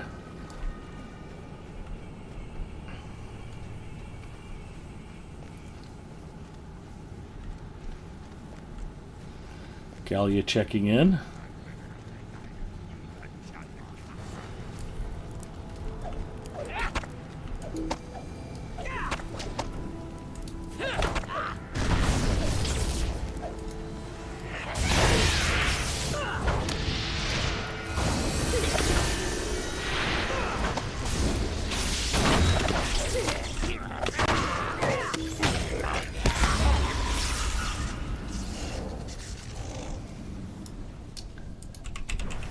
Kill that gore crow. I was nearby, I thought I'd say hello. Thank you for the stream, Bomb. Always a pleasure to see you, my friend.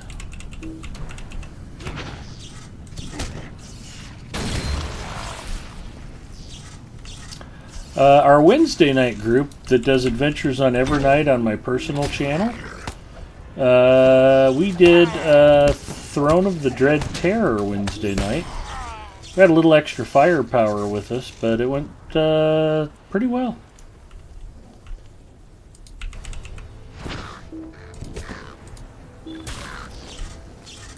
We were looking for some on-level group content for us, and that was about it, so we went for it, and I think we're talking about maybe rerunning that a few times, seeing if we can farm enough to get the armor sets or whatever.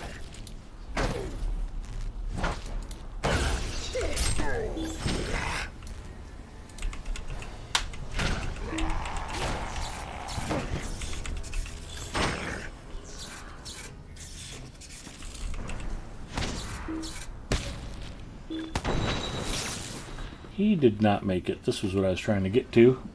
We got us a signal flag. That dwarf does not wish to surrender.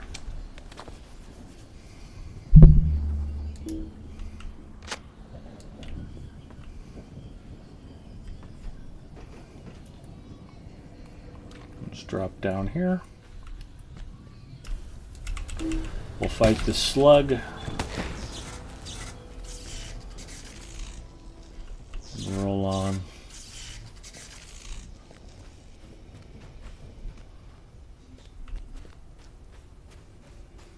I think I already got this one over here because it ain't glowing.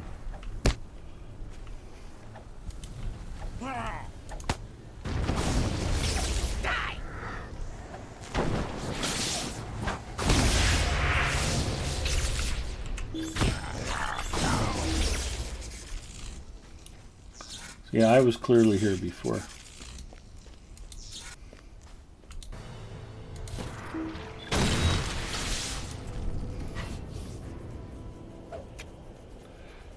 Ejectic says, Ed, you're the best free-to-play Lotro player.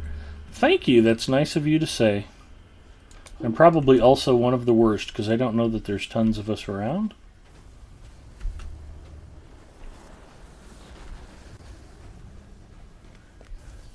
And I frequently say, don't be like me, boys and girls. Support Standing Stone Games by spending your money. I didn't intend to become the world's most notorious free-to-play player. It just kind of worked out that way.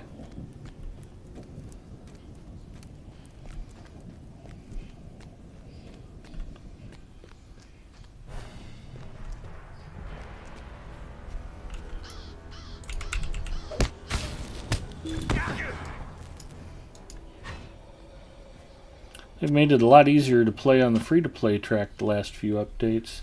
Yeah, I hear there's a lot of it coming our way according to the producer's letter, too. So that should be interesting.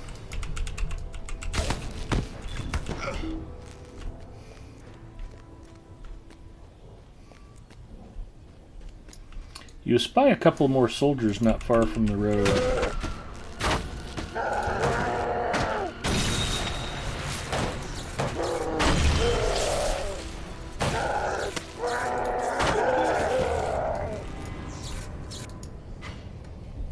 And the next one.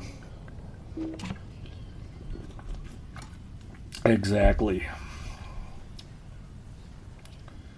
Do I have so much of that I don't have room for more?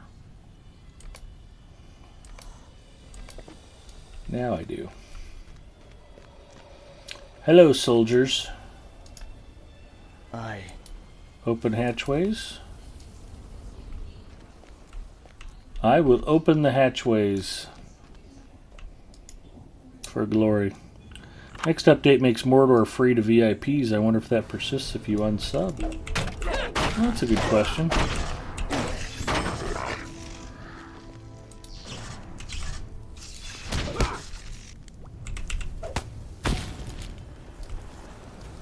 Well, those guys are dropping like a bad penny.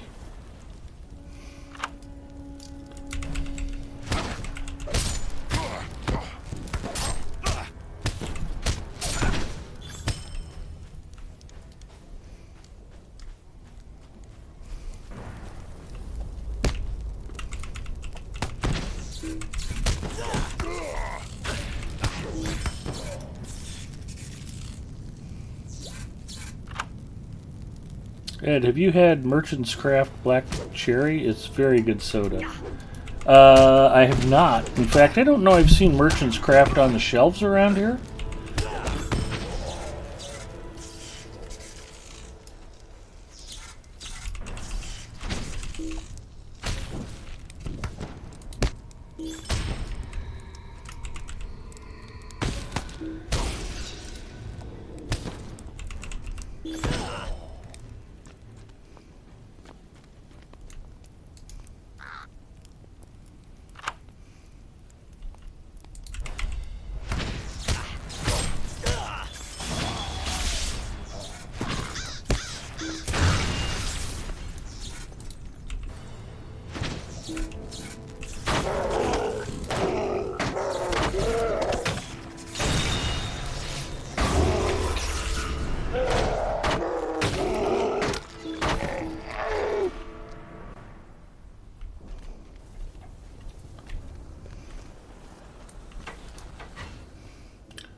Arthur says, Cord said that the content is only available while subbed unless purchased separately.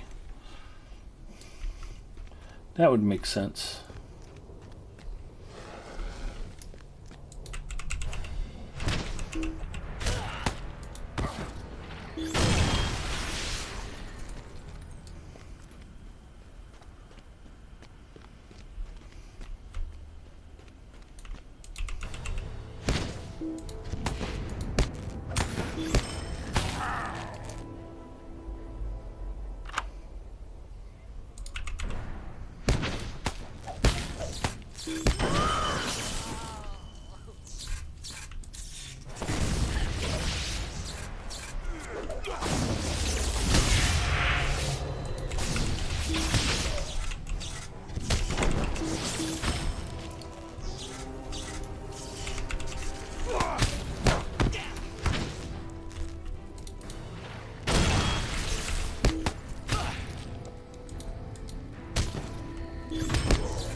Like quest packs, exactly.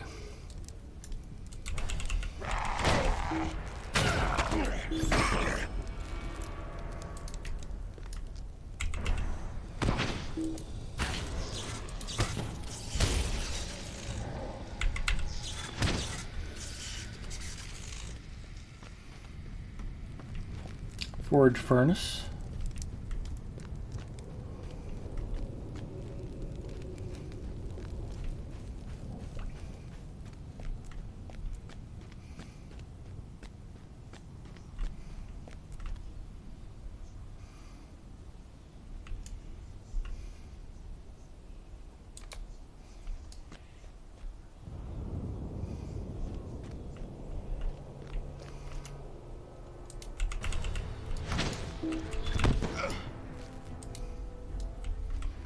I think I have to go back to that soldier who told me to open the hatches.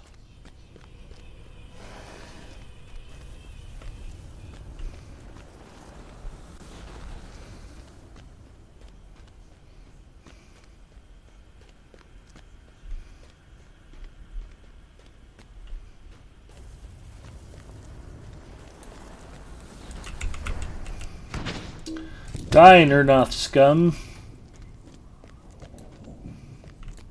Aye. We should do what we must. Close and leave this open land hatches. quickly.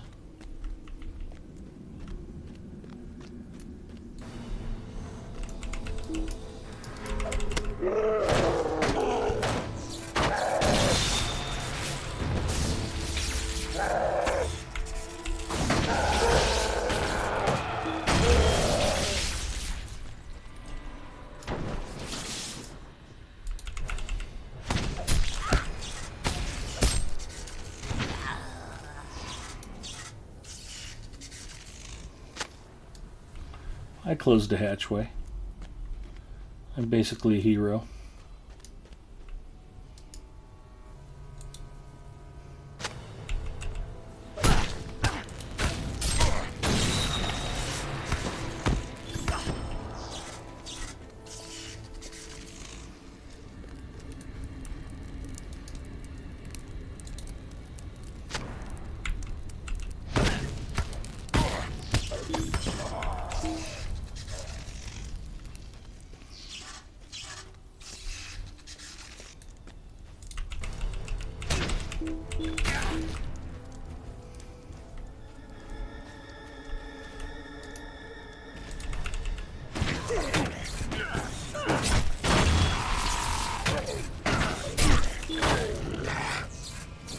Forge Worker Slayer of Udun completed.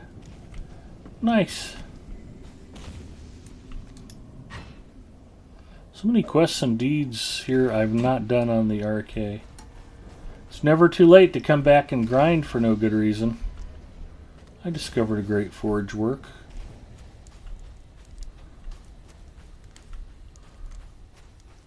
Plus you can collect Gorgoroth wood.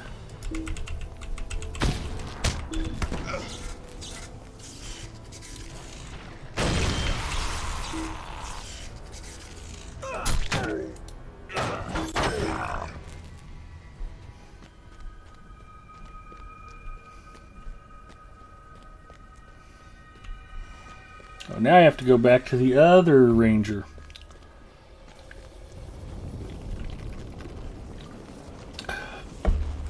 There is a lot to do here, Bacchus, and a lot of it's not really that enjoyable. We should do what we must and leave this land quickly. Expeditionary Jade Ring.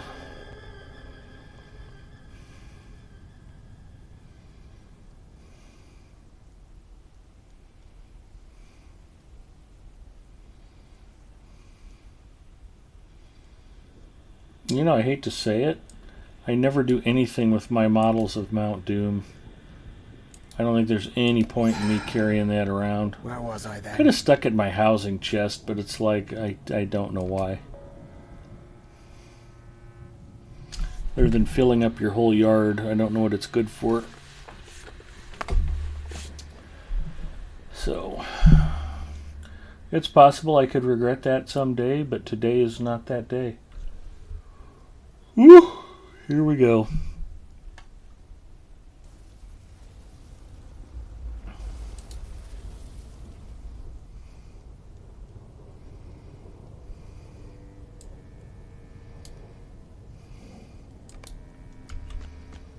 Worst part is most of the stuff I need to clear up is not really easily vendorable.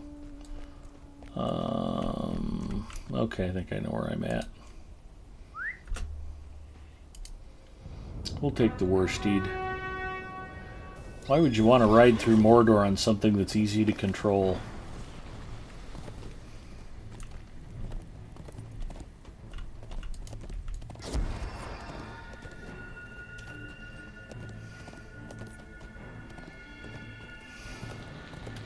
Plus, this way, when I go to the Udun Foothills camp to vendor, by the time I'm done and ride back through here, everything will have respawned again, so I'll have more fun to be had.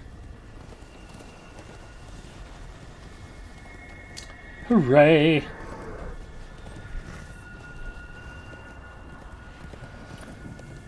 That is my imitation of Amy Poehler doing her imitation of Sharon Osbourne.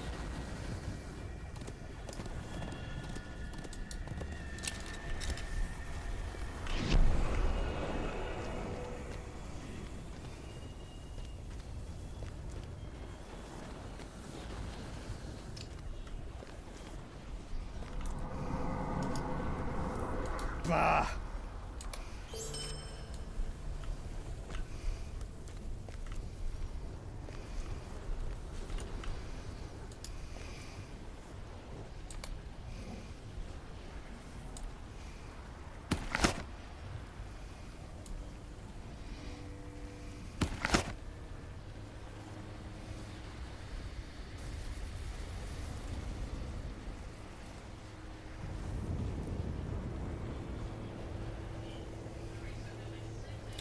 Don't think I've got any more scholar stuff on me. Get that sent off to Gwar.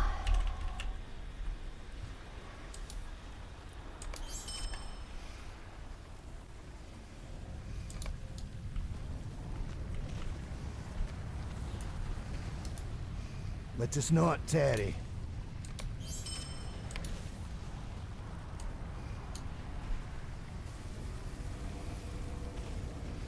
It's really not that much to sell, just 31 jade gems. Okay, 31's a lot of jade gems. 672 silver worth, anyway.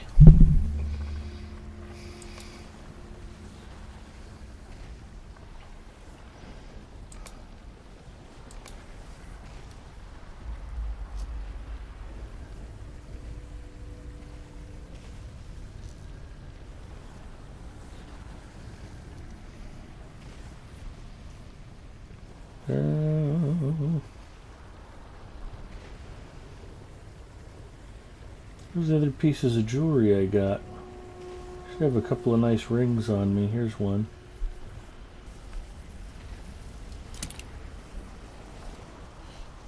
And then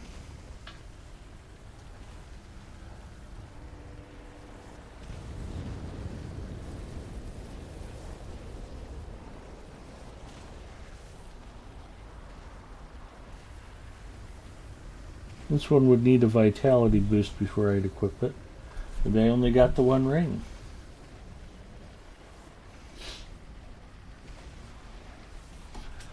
Okay, well, it's a mystery for another time then.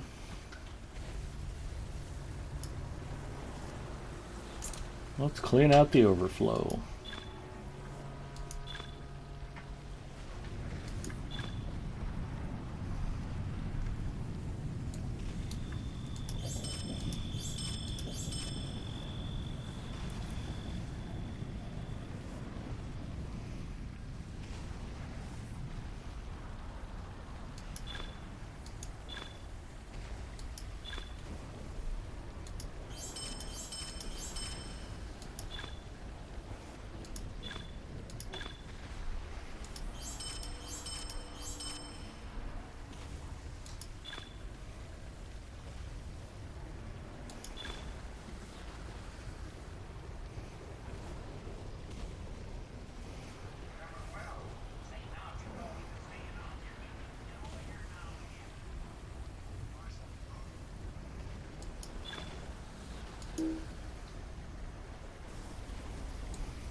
Oh, interesting. Okay.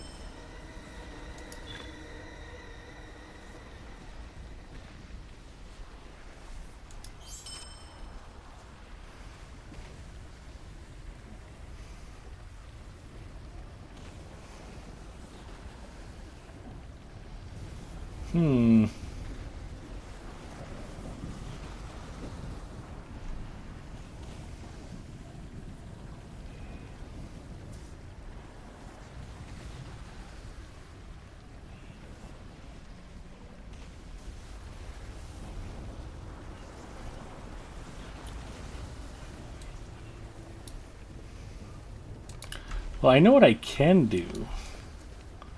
Let's do this and let's get a little proactive. Let's tag this milestone.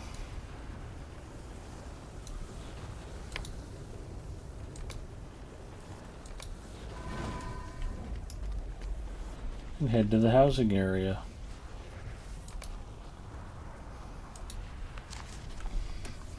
Ginger says, time for me to go to bed. Have fun. Ginger, thanks for coming by and saying howdy. You get some rest and have a terrific weekend. Hopefully I'll get a chance to talk to you some more.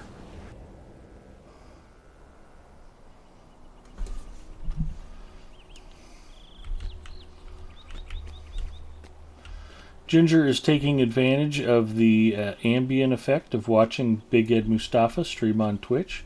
If you want to get a full night of deep, restful sleep, just come by and say hello to me here on Lotro Stream on Friday nights.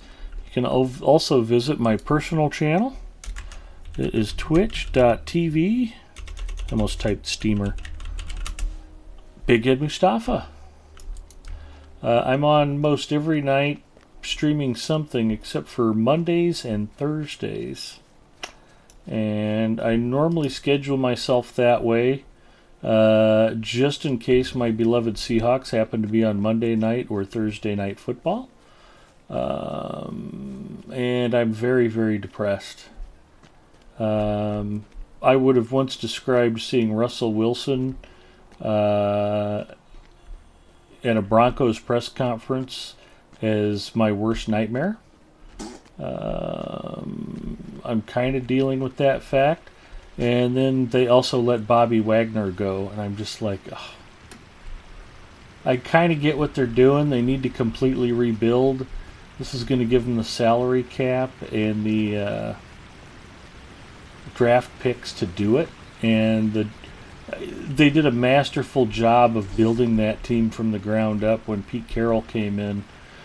Schneider, the general manager, I thought it was a weird pick. They got him from the pro soccer team, and I'm like, why are you putting a Major League Soccer guy in charge of an NFL franchise? They did it. They put the Legion of Boom together. They drafted Wilson. They built a Super Bowl champion out of literally nothing. The cupboard was bare when they got there. Jim Mora Jr. did a great job of taking the team from 4-12 to 5-11 the next year when he took over for Mike Holmgren. And then the next thing you know, Pete Carroll comes in, John Schneider, the general manager, comes in, and boom, all of a sudden they're world beaters with one of the best defenses in NFL history. The problem is once you start paying the players for their performance, you can't afford to keep the band together anymore. And it was just really tough. What can I do? Wilson got paid so much money after winning that Super Bowl that they couldn't afford to put linemen around him. He spent the last 4 or 5 seasons literally just running for his life. So he can go on and make a bunch more money in Denver. They may or may not be contenders. But, Seattle can start from scratch and do what they did back when they first drafted Wilson. So if any management team can do it, they've already proven they've done it once. So hopefully lightning will strike twice for those guys.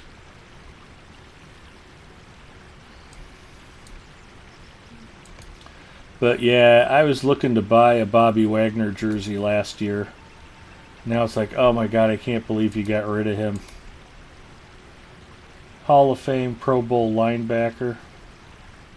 But I get it.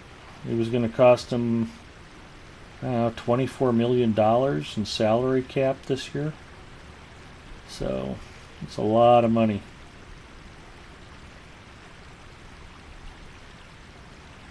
Big news about Deshaun Watson signing with Cleveland. $46 million a year guaranteed. Aaron Rodgers just got a new $50 million a year, 4-year contract. Yeah, pretty extraordinary stuff happening in the NFL offseason.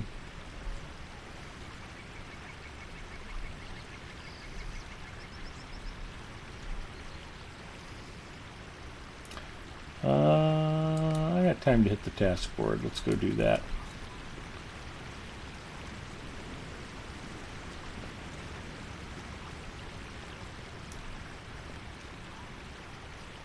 I got a lot of clipped wings. I don't know if those count for Rangers of Ithilien or not. It'd be great if they counted for Minas Tirith, but they don't. Clipped ears, unfortunately. Clipped wings do count for the Rangers.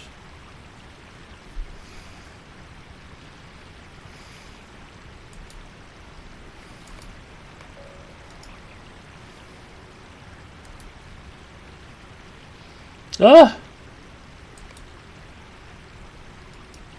I guess I can do it this way.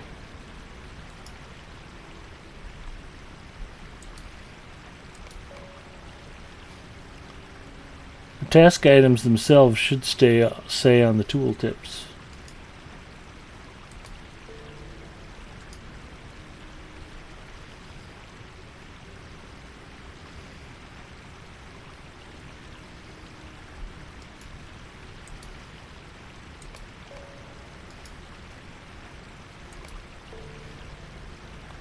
Where to turn in? Is that true? Oh, you're right, they do. West Rohan and Eastern Gondor. That's kind of a weird combination.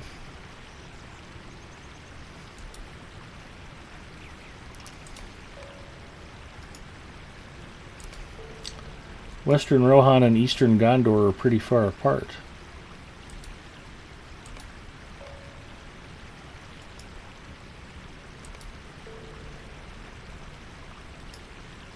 And then we'll do a stack of shattered hatchets.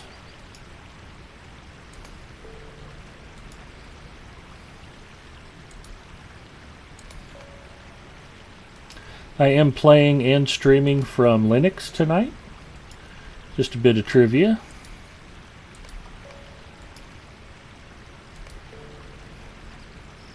Oh, that's a recent change. Good to know. Yeah, I hadn't noticed. And I try to do task item turn-ins every day, especially for my characters on Evernight. There we go. That should be 10 out of 10. Task limit reached. Good to know.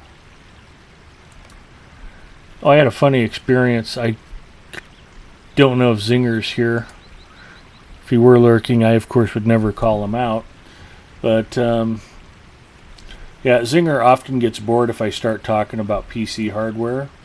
And I'm at the office the other day, and AMD had a bunch of processor announcements on Tuesday, and then followed it up with a bunch of software update announcements on Thursday. They're finally coming out with the Ryzen 5 5600, 5500. I have to refresh the stream. For some reason I errored out on the replay. There we go. It's back. They're coming out with some lower end processors. There's going to be a 4600G available as a desktop part finally. That was a notebook part. And they're going to have some lower end 4000 series parts all the way down to the Ryzen 3 4100, which is going to be a 4-core, 8-thread processor. Well, Zen 2 cores, not Zen 3 cores, hence the 4000 designation. $99. So they're going to have, I think, 7 new processors, ranging from $200 down to $99 in a number of different categories. I started talking to this about one of the guys at work, and one of the things that you keep hearing is video card prices are dropping. Video card prices are dropping. I haven't seen a lot of it on the NVIDIA side, but if you check Newegg.com, it looks like ASRock is just having a fire sale trying to beat all of the other vendors down to more realistic pricing as the prices drop. The 6700 XT, which is the card I happen to have, those had been selling for $900 pretty regularly, and they've been coming down. ASRock had one listed on Newegg in stock, available to purchase, $599. Now that's still $120 above retail, but that's way down from the high price. And it was kind of that way across the board. The 6500 XT's been available for, it had been selling for about $270, and they're available for like $229 again. The 6600 and 6600 XT are dropping in price. Availability's good on all of the models. And then ASRock's been the low price leader. You're looking at $229. I want to say, I don't remember the pricing on the 6600, but I think the 6600 XT was available for $399, and then $599 for the 6700 XT. And even the top end cards have been coming down. And availability is good. They're all in stock now. You have to pay a premium to get them, but it's not like they're just completely sold out and you can't get one for love or money. So the parts that AMD's releasing that are going to be 4000 series designation, I think those are just old leftover notebook parts that didn't make it into notebooks last cycle. The 5000 series stuff, the 5600, the 5500, those are new Zen 3 parts. And there's some weirdness. The 5600 is basically the 5600X, just slightly underclocked, and the 5600X is the 6-core, 12-thread, high-clock, full Zen 3 part that everybody was saying was the go-to Zen 3 processor for value gaming. It's a really good chip. It's really fast, but with Intel's new Alder Lake part shipping, the Ryzen stuff has some competition. And what's interesting about it is a lot of the tech tubers on YouTube have been talking about it in terms of, oh, AMD's fighting back. And I don't know if it's that so much. I think what we're seeing is we've got video cards starting to pile up in retail warehouses, and AMD is able to produce these lower end chips finally because they've finally caught up with demand on the high end parts. That's why we're seeing new Zen 3 Threadrippers. They finally have the fabrication space to make those. That's the reason they haven't had them previously.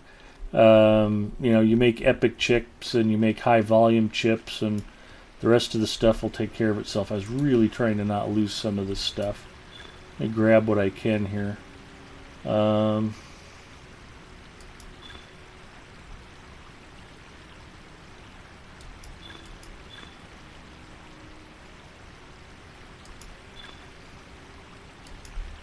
I'll go mail those to Gore and see what else I can clear up. But I think the 4100 and the 4600G, the problem with those parts is AMD's going to sell them as long as they've got stock sitting around. They're not going to go back and manufacture new Zen 2 cores. They've had a 5300G APU that's 4 cores, 8 threads, Vega 3 graphics built in, that they've made an OEM part only, and that should have been like a $149 APU. They just didn't want to release it to retail because they needed the fab space to make other stuff. I haven't seen a lot of notebooks that use it either. It was kind of a paper launch for that part. They came out with it. I think there might have been some OEM desktops that used it, but that was probably made just for overseas markets where they don't have $800 to buy PCs with. Let's go into Gore. But it's interesting because I think what we're just seeing is supplies finally catching up to demand. And as good as the new Intel processors are, and they're really good, the 12th gen series, the 12900K, 12700K, those have been selling for a discount almost since they launched. And I think adoption was a little slow. I think people wanted to get DDR5 memory to put with those, and you just haven't been able to get DDR5 memory at all or for a reasonable price. That's starting to become more available. But I think the lack of video cards has just had the enthusiast market kind of in the doldrums. It's like, oh, I'd like to build a fast, cool new PC. I can't get a video card unless I want to spend $2,000 on an $800 card. People have been buying them, but anybody with half a brain knows that's not how you want to spend your money. Because what's going to happen is in 18 months, that video card you spent $2,000 on, you're going to be looking to sell to trade up when the next gen comes out, and it's not going to be worth, it'll be worth $350 or $400 on the used market. You're not going to want to spend $2,000 on that card to keep for 18 months. I mean, you're really going to take a beating. People have done it, and if you got the money to burn and you don't care and you just wanted a great video card, then okay, it's your money, do whatever you want. But for rational people, that's a pretty tough pill to swallow. Can't do anything with either of those.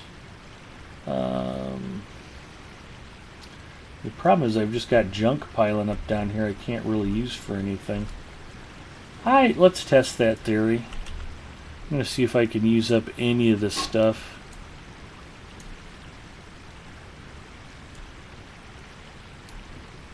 Oh, it's up. Okay.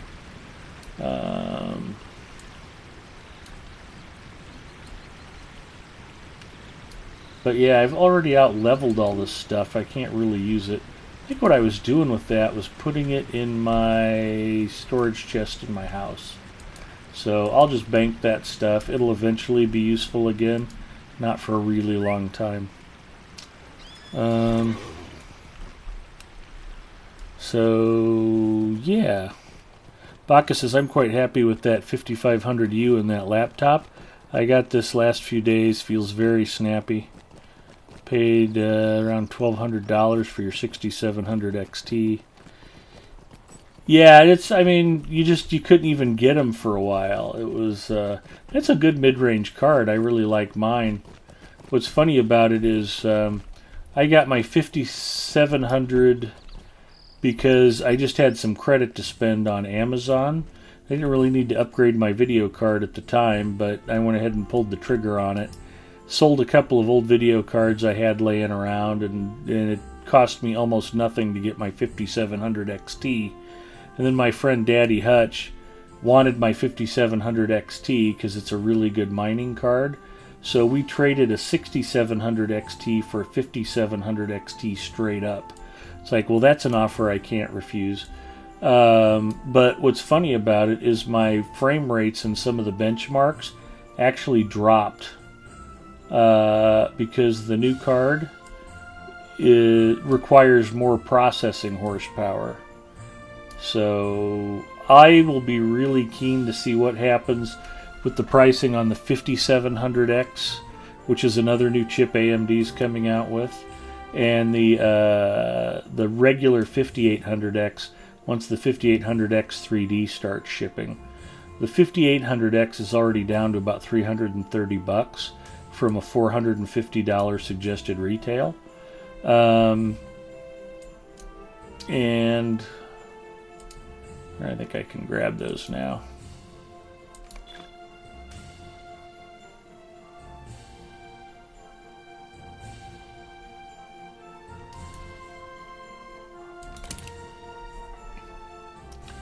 So I've already picked up some really nice jewelry out in Mordor, even better than the Epic Battle stuff I've been wearing. But we get to 111, I might want to rerun some Epic Battles and see if I can pull some new jewelry. Might be worth the effort. So that's actually Casa del Big Ed Mustafa there.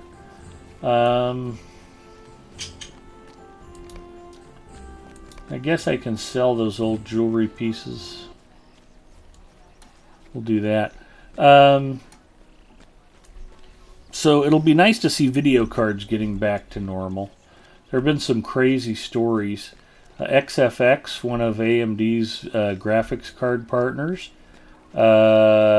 apparently they had a big shipment of graphics cards, and the dollar value of the shipment was understated, and some of the boxes weren't labeled.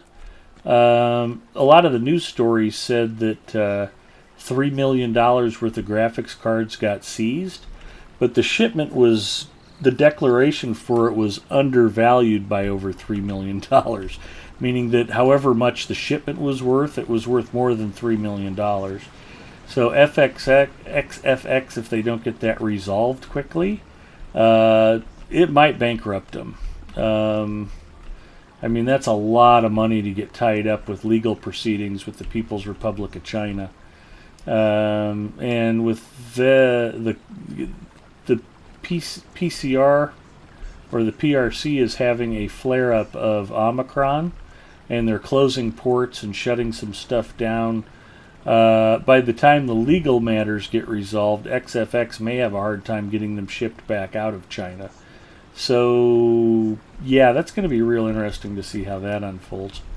But I think it's interesting because AMD and Intel have both been heavily discounting their latest CPUs. And I think maybe there will be a return to interest in PC building once the video card shortage starts to normalize. But it does seem to be happening, and not slowly. So, yeah, unless we get another big surge in crypto coin values, I think that trend will continue at least for a while. I'd like to see prices get back near normal.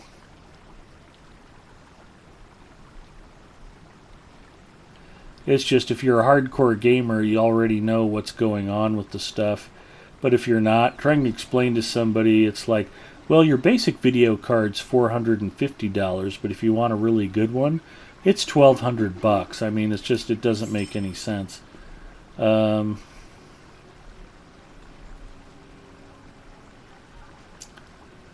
to anybody rational, anyway.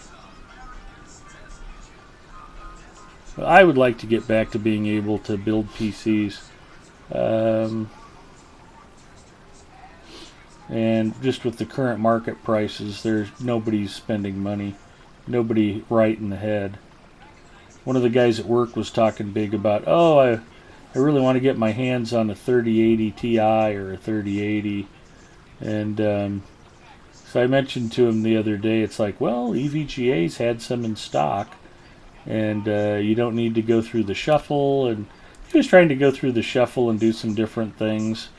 And then I was like, yep, you can just go online and order one. He's like, oh, yeah, I'll have to think about it. Maybe the prices will drop. So once he was actually faced with the prospect of being able to get his hands on one, sanity returned, and all of a sudden it wasn't such a hot priority.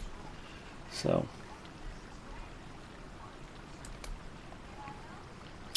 Canna says for $1,500 you can get a heck of a laptop system. Don't I know it?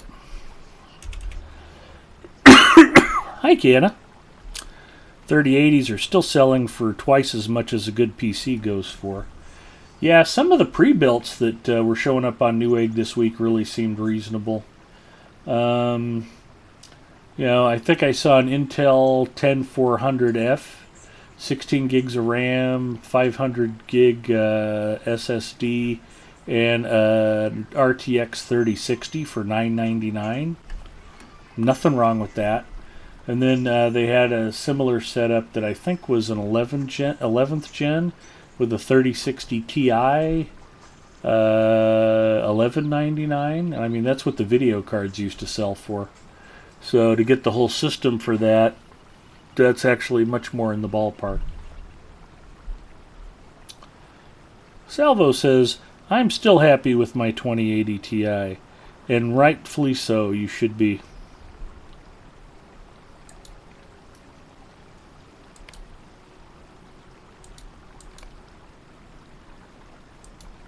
Remote Quest, is that the, I don't know what it is.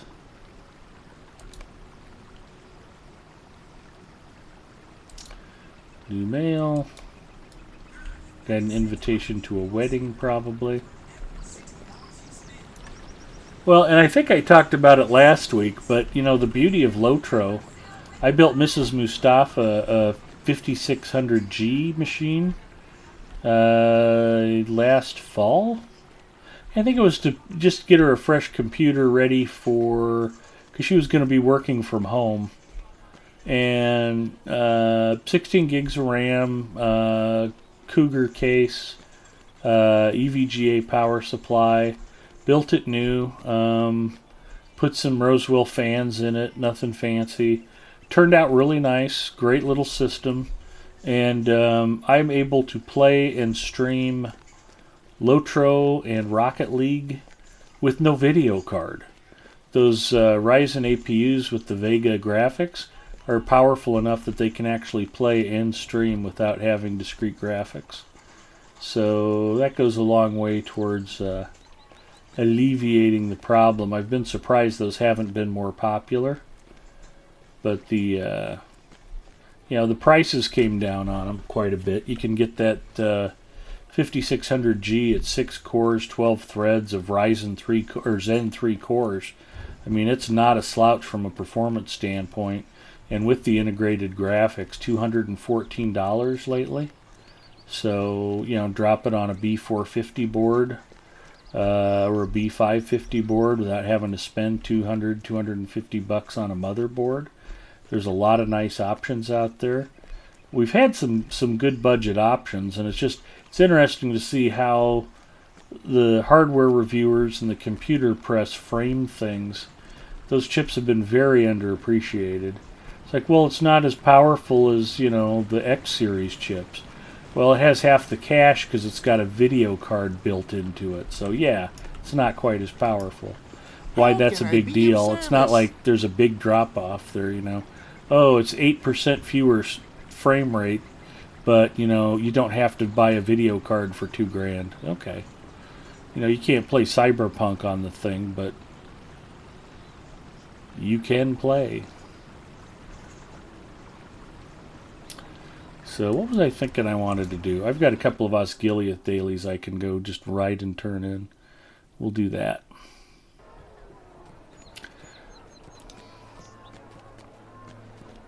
Nice. Did you actually order that Lenovo Legion notebook, Canna? Is that what you ended up getting? Or did you go with Helios?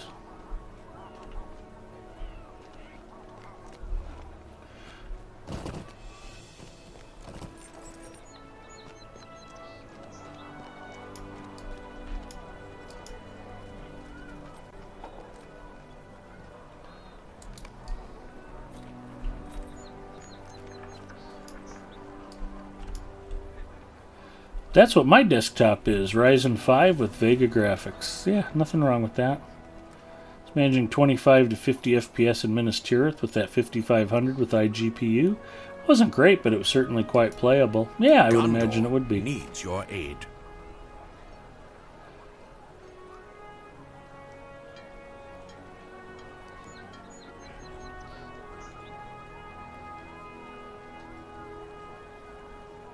That's going to be after the battle. I don't want after the battle. I need to be in...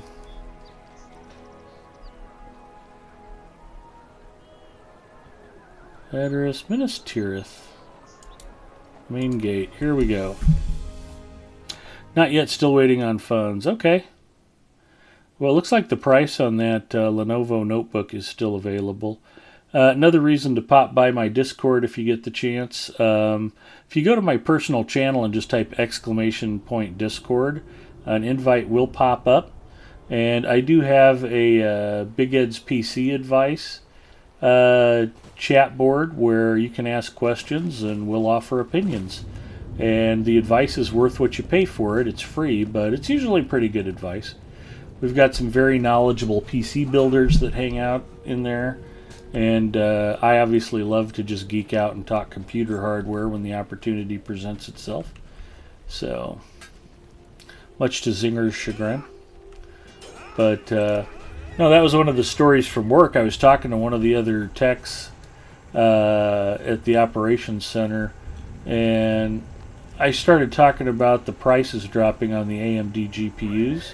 And he's just like, Yeah, I don't mean to be rude, but I need to make a phone call, and he just walked away. Apparently, I either bored him, which could have been the case, or he's an NVIDIA guy with a 3080, and he just so detests AMD video cards, he thought discussing them was beneath him and didn't want to engage anymore. But actually, after talking to him, he was like, oh yeah, I've got a 3080, and I forget which VR setup he has, but he's like, yeah, I have to have the DLSS, and he's got a 4K monitor too, and it's like, yeah, if you're running that setup, I mean, RTX 3080 on up are really the only game in town.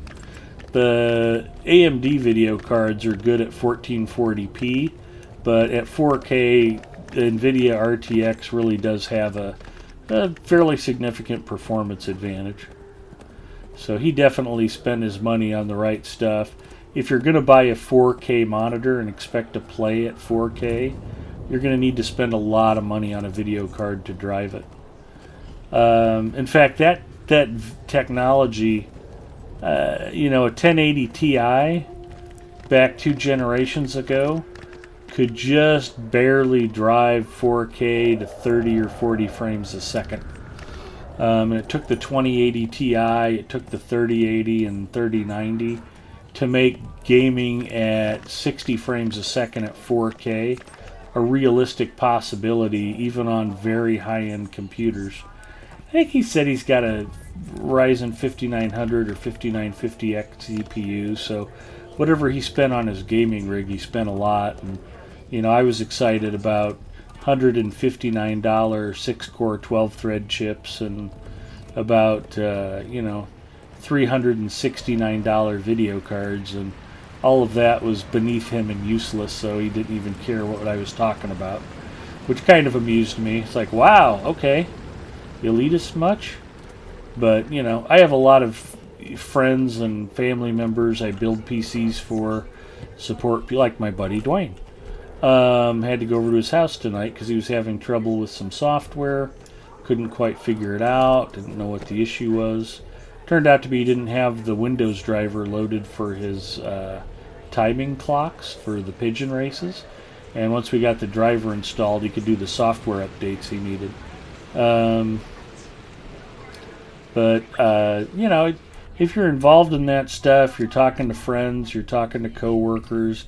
I built computers for some of my buddies in the RC Flying Club, and hardcore gamers might spend $3,000 or $4,000, but yeah, the casual people aren't going to drop that kind of money on a high-end computer, and there's no reason why they should. Every victory, no matter how small, is worth Oh, that's funny. The two I actually got done were both with Damrod. Okay, Damrod, there you go. If we are to fight you are welcome, and that frees up 2 more quest slots, which I desperately needed.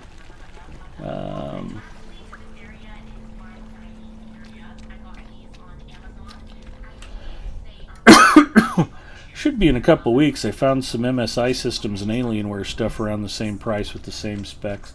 Yeah, like I said, it's really just a matter of kind of set your budget and take a look at who's offering the most for the least. And yeah, there should be some good bargains out there. MSI and Gigabyte have gotten into the gaming notebook market, and they're usually pretty good on pricing. But the Acer Predator Helios 300s, that's usually a good benchmark to start on. They're often named as best value gaming notebooks. And Acer actually OEMs notebooks for a lot of other companies, so I can't swear that they're the OEM for Gigabyte or for MSI, but you might buy a different brand and still end up with an Acer notebook, and nothing wrong with that. They actually make good stuff. In fact, for a long time in the white box market, they would sell individual components under the A Open brand name. Motherboards, cases, power supplies, and it was all good, solid, reliable stuff. I never had a problem with Acer products. And their monitors are good. I still buy and recommend Acer monitors from time to time.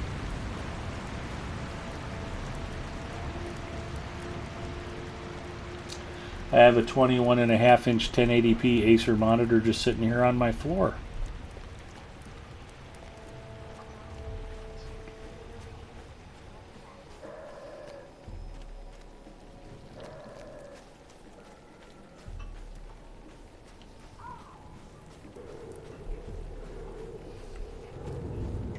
So I figured I would put the hardware discussion at the back end tonight, and that should really help reinforce that ambient effect we were talking about. So remember, if you're watching Big Ed Mustafa, do not watch the stream unless you've got a full 8 hours you can devote to deep restful sleep.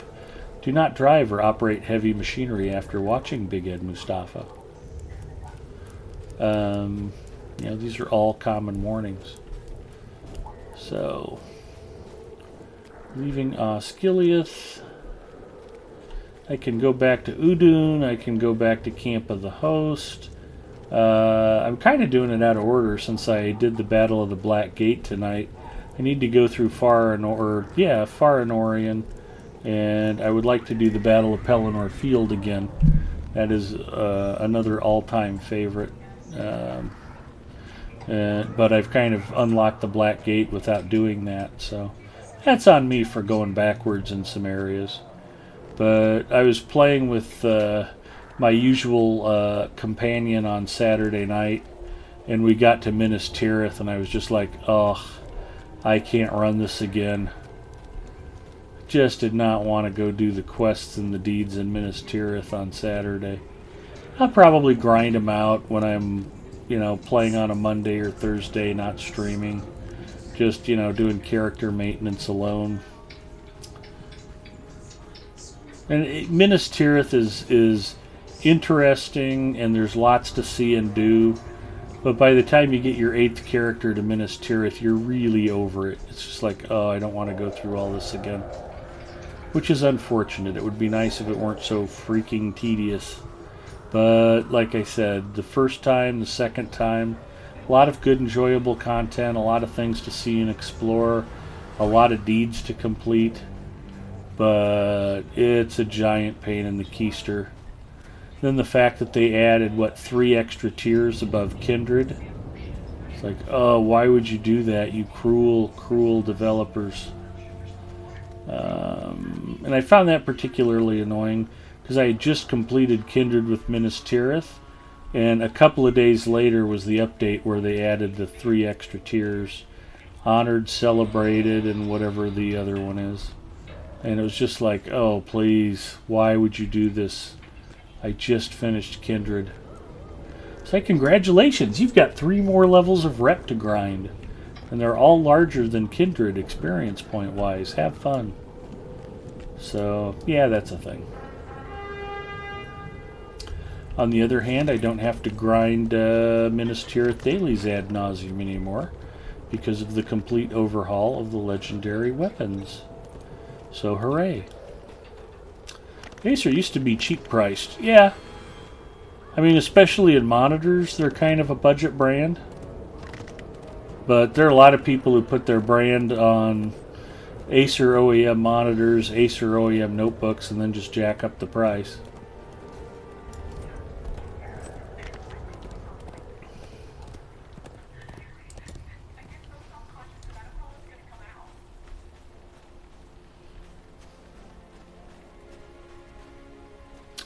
So again, I was describing my extremely long day today, and I've made it longer than I thought I would. I was actually starting to watch the clock before I even made it to the 2-hour mark. Unfortunately, blathering about PC hardware has allowed me to actually go another 45 minutes or so. Not going to make it to 3 hours, but one of my rules is if you don't feel like streaming, don't. And if you get tired, you don't feel like streaming anymore, go ahead and call it a night. So that's what I'm going to do. But just because I'm off to bed doesn't mean the party has to stop. You don't have to go home, but you can't stay here. We've got Professor Teacher G streaming Lord of the Rings. We've got El Galadwin streaming Lord of the Rings, and she is a Lotro Stream Team member. So we're going to go say hi to El Galadwin and show her some love. If you're not already following her, shame on you. Support your Stream Team members here. And she's terrific. She's a lot of fun to watch. I enjoy hanging out on her channel. As is Professor Teacher G. They're both great Lotro streamers. But let's go raid El Galadwin. I can spell El Galadwin correctly. That looks like a winner. Have a great weekend, everybody. I will be on my channel tomorrow and Sunday night. Come by and say hello. And have a great weekend. Get out, have some fun, visit with friends, talk to some people. And I will be back next week for more Lotro stream. Take care, everybody.